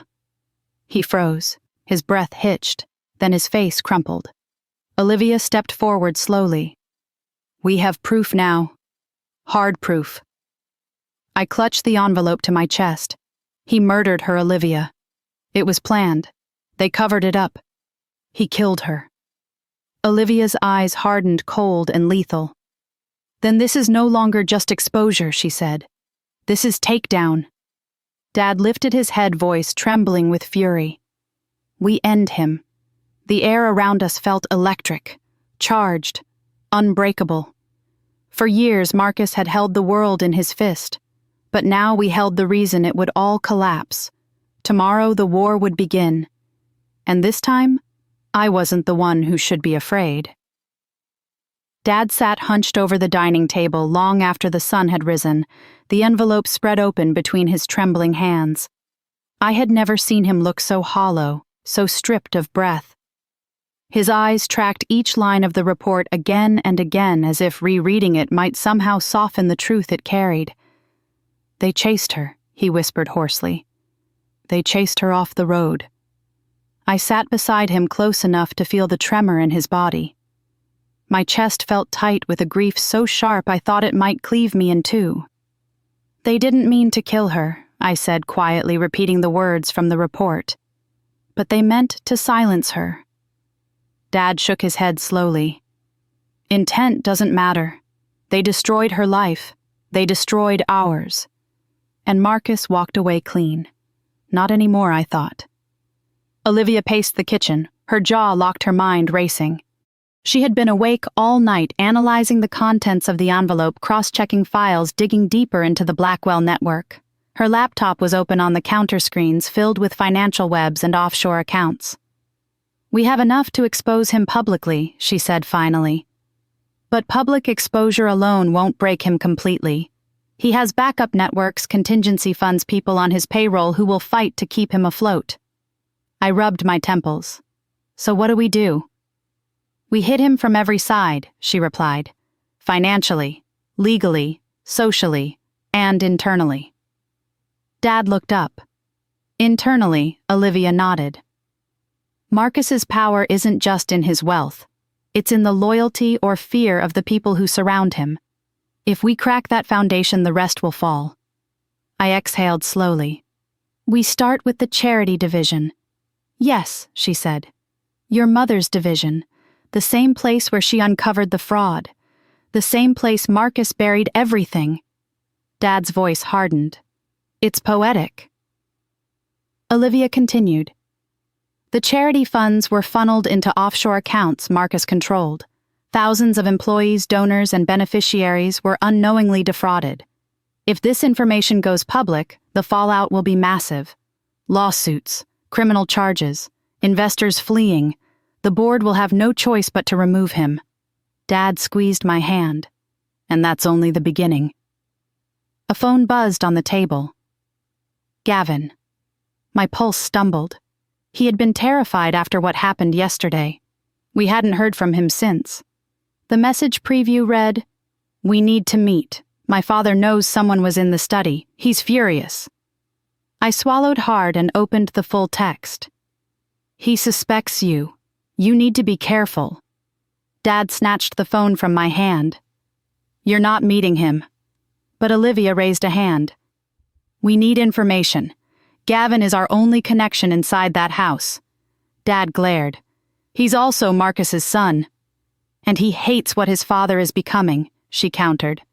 He showed us the way into the hidden room. Without him, we'd still be in the dark. Dad muttered under his breath, torn between fear and resentment.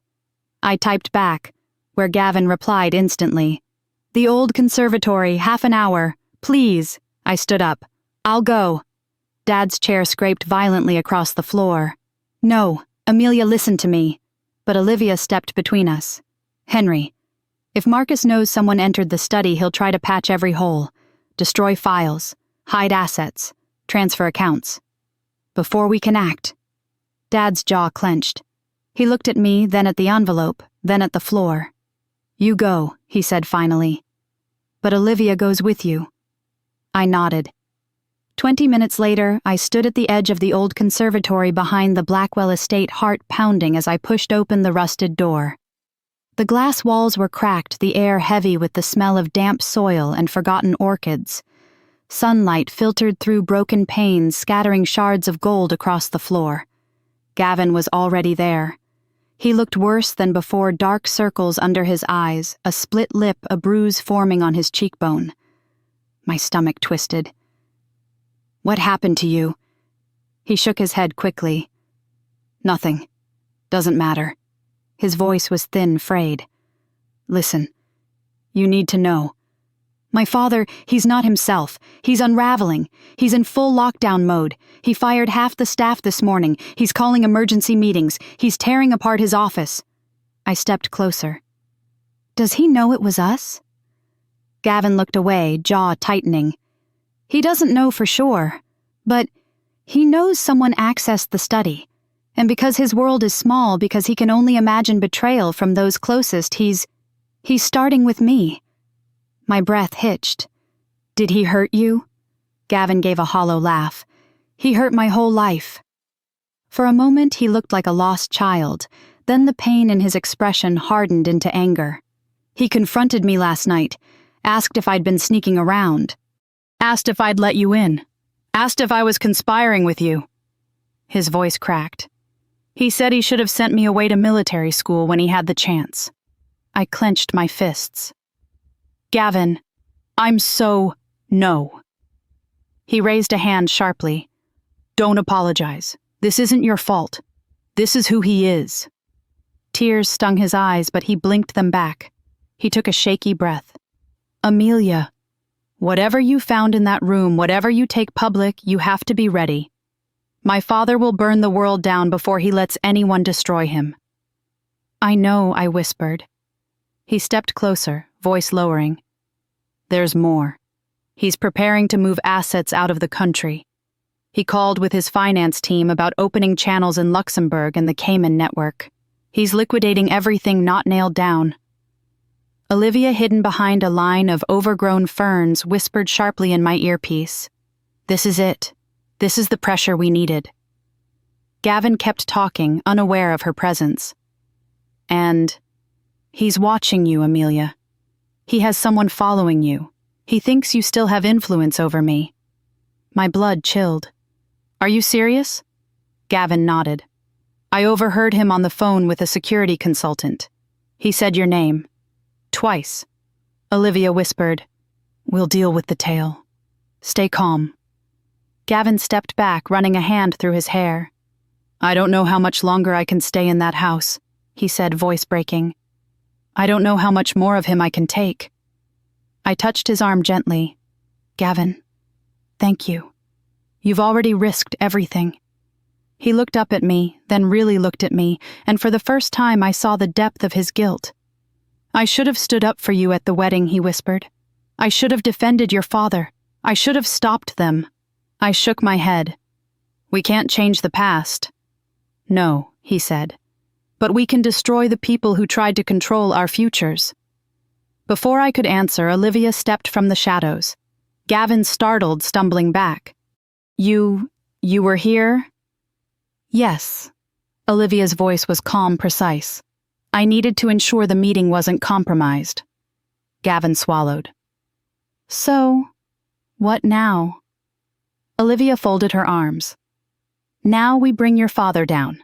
She reached into her coat and pulled out 2 flash drives, one red, one black. She placed the red one in Gavin's hand. "This contains evidence from the charity division.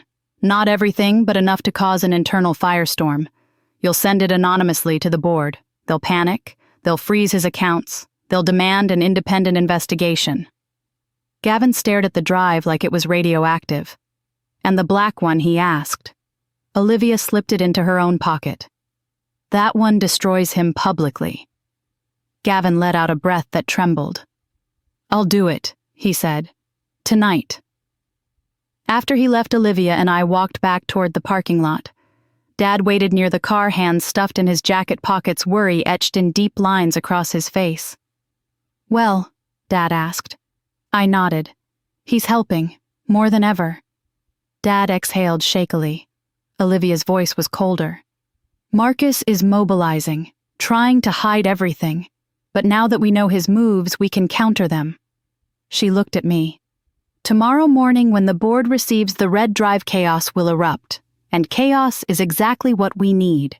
Dad placed a hand on my shoulder. "And what about us? What do we do right now?" Olivia's gaze hardened. "We prepare for the public strike. The moment Marcus is destabilized internally, Amelia will step forward with the full evidence.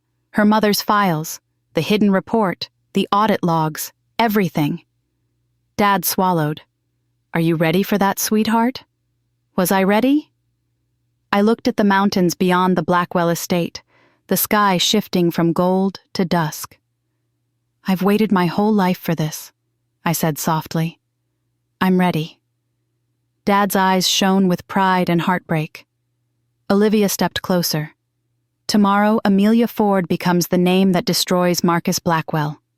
The weight of it settled over me like a mantle, but beneath it was something else. Strength. The next morning would ignite the storm. The evidence would go to the board would turn. The legal teams would panic. The press would swarm. Marcus Blackwell's empire would begin to crack. And I, Amelia Ford, would be holding the hammer. The boardroom of Blackwell Holdings was a glass cage suspended above the city, sharp-edged and merciless, the perfect nest for the powerful to tear each other apart. By the time I arrived with Olivia and Dad, the storm had already begun. Men in tailored suits shouted across the long mahogany table. Women in crisp blazers scrolled frantically through tablets filled with damning documents. Phones buzzed like angry insects. The tension in the room was thick enough to choke on. The red flash drive had done its job. Gavin sat alone near the back of the room, eyes hollow, hands clasped together as if he were holding himself upright by sheer force of will. He lifted his gaze when he saw me enter, relief, fear, and something like hope flickering all at once. I walked past him and took my place near the front, directly across from the empty chairman's seat. Marcus had not yet arrived. A board member slammed a stack of papers onto the table. "These financial discrepancies date back over 5 years, millions unaccounted for." Another thrust her tablet toward the group. He funneled charity funds into offshore accounts. "If this gets out, we all go down with him. We need immediate action. Freeze his assets. This is criminal." The room spiraled into chaos until the doors burst open. Marcus Blackwell strode in. Everything froze. His face was thunderous, carved with rage he could barely contain. Behind him came Elaine, pale and frantic, and Vanessa, trembling eyes red from crying. Vanessa's gaze flitted to Gavin, but she didn't move toward him. She couldn't. She looked too afraid. Marcus stopped at the head of the table and spoke through clenched teeth. "Who in this room wants to explain why I woke up to 23 calls from law enforcement agencies?" Silence. His eyes swept across the group, sharp, cold, hunting. "Who accessed my files?"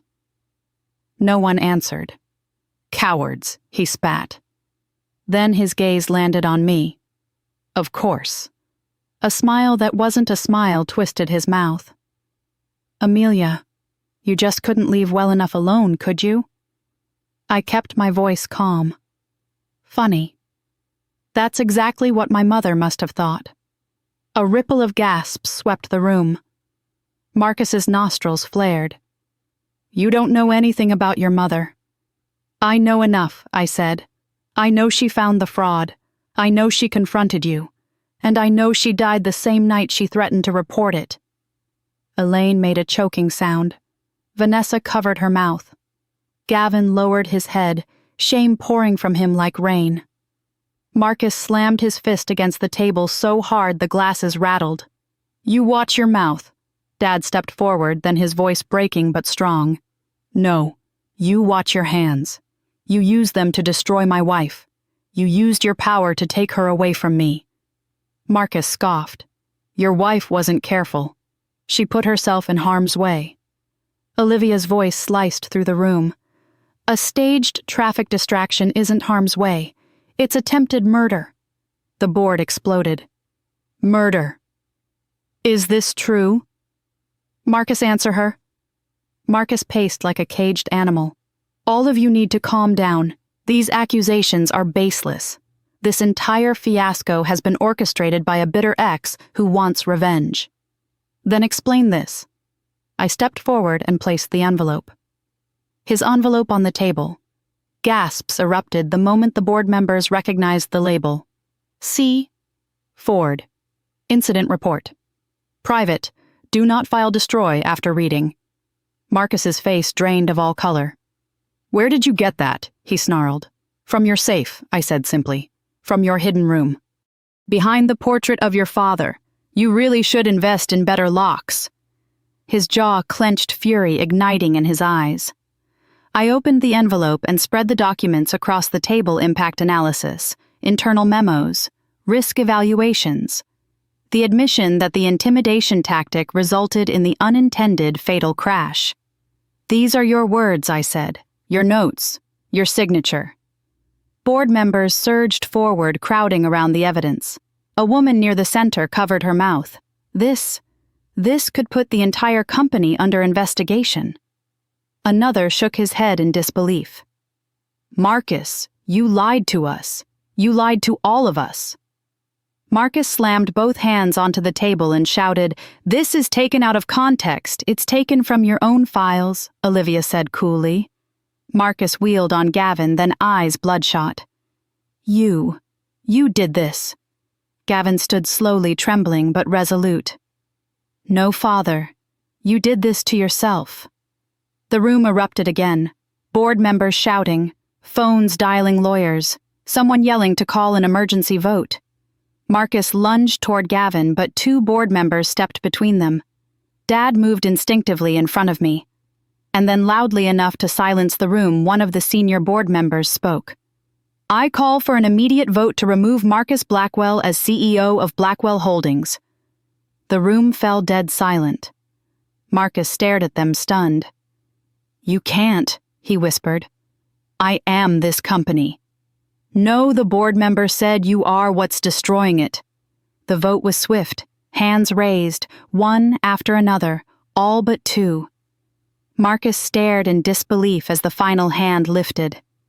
You're out, the board member said. Effective immediately. Elaine let out a strangled sob. Vanessa collapsed back into her chair. Gavin closed his eyes, tears leaking out despite his efforts to hold them in. Marcus staggered backward, blinking as if the room had tilted beneath him. You're making a mistake, he hissed. A catastrophic mistake. You'll regret this. No, I said quietly. The only mistake was thinking no one would ever challenge you. Marcus's lip curled. You think you've won. You haven't seen what I can. Security. Two guards stepped forward. For a moment, Marcus looked like he might attack them, but his shoulders slumped. His arrogance drained. His reign shattered. He allowed them to escort him out, but not before turning back to me with eyes filled with venom. This isn't over. I met his glare, unwavering. For you, it is. The doors shut behind him. The board exhaled collectively. Gavin collapsed into a chair and buried his face in his hands. Dad squeezed my shoulders, tears streaking down his cheeks. Your mother would be so proud. And then something unexpected happened. A board member stood and said, Ms. Ford, we owe you more than an apology. You exposed something we were blind to. You saved this company from a monster. Another added, we need new leadership, someone with ethics, someone with a stake in repairing the damage. I blinked. What are you saying? The senior member stepped forward. We want you to take a seat on the interim leadership committee. I froze. Me. Dad laughed softly through his tears. She's more capable than anyone here. Olivia squeezed my arm. Say yes. Your mother earned this moment. I swallowed hard, feeling the weight of the past pressing on my shoulders, but also the light of dawn breaking through. I accept, I said. Applause echoed around the room. Applause in the place where they once mocked my father. Applause in the place where my mother's truth had been buried. Applause in the place where justice had finally come home. Hours later, standing outside the building with Dad and Olivia, the wind cold but clean.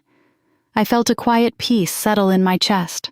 I could almost hear my mother's voice in the breeze. You finished it, Amelia. You finished what I started. Dad wrapped his arm around me as the sun dipped behind the city skyline. What now? He asked. I smiled softly. Now, I said, we rebuild everything we lost. He nodded, tears in his eyes. Together. And for the first time in years, I felt whole. If you've stayed with me until this moment, thank you for listening to my story. Tell me in the comments what would you have done in my place. And if you want more stories like this, don't forget to like, subscribe, and stay with me for the next journey.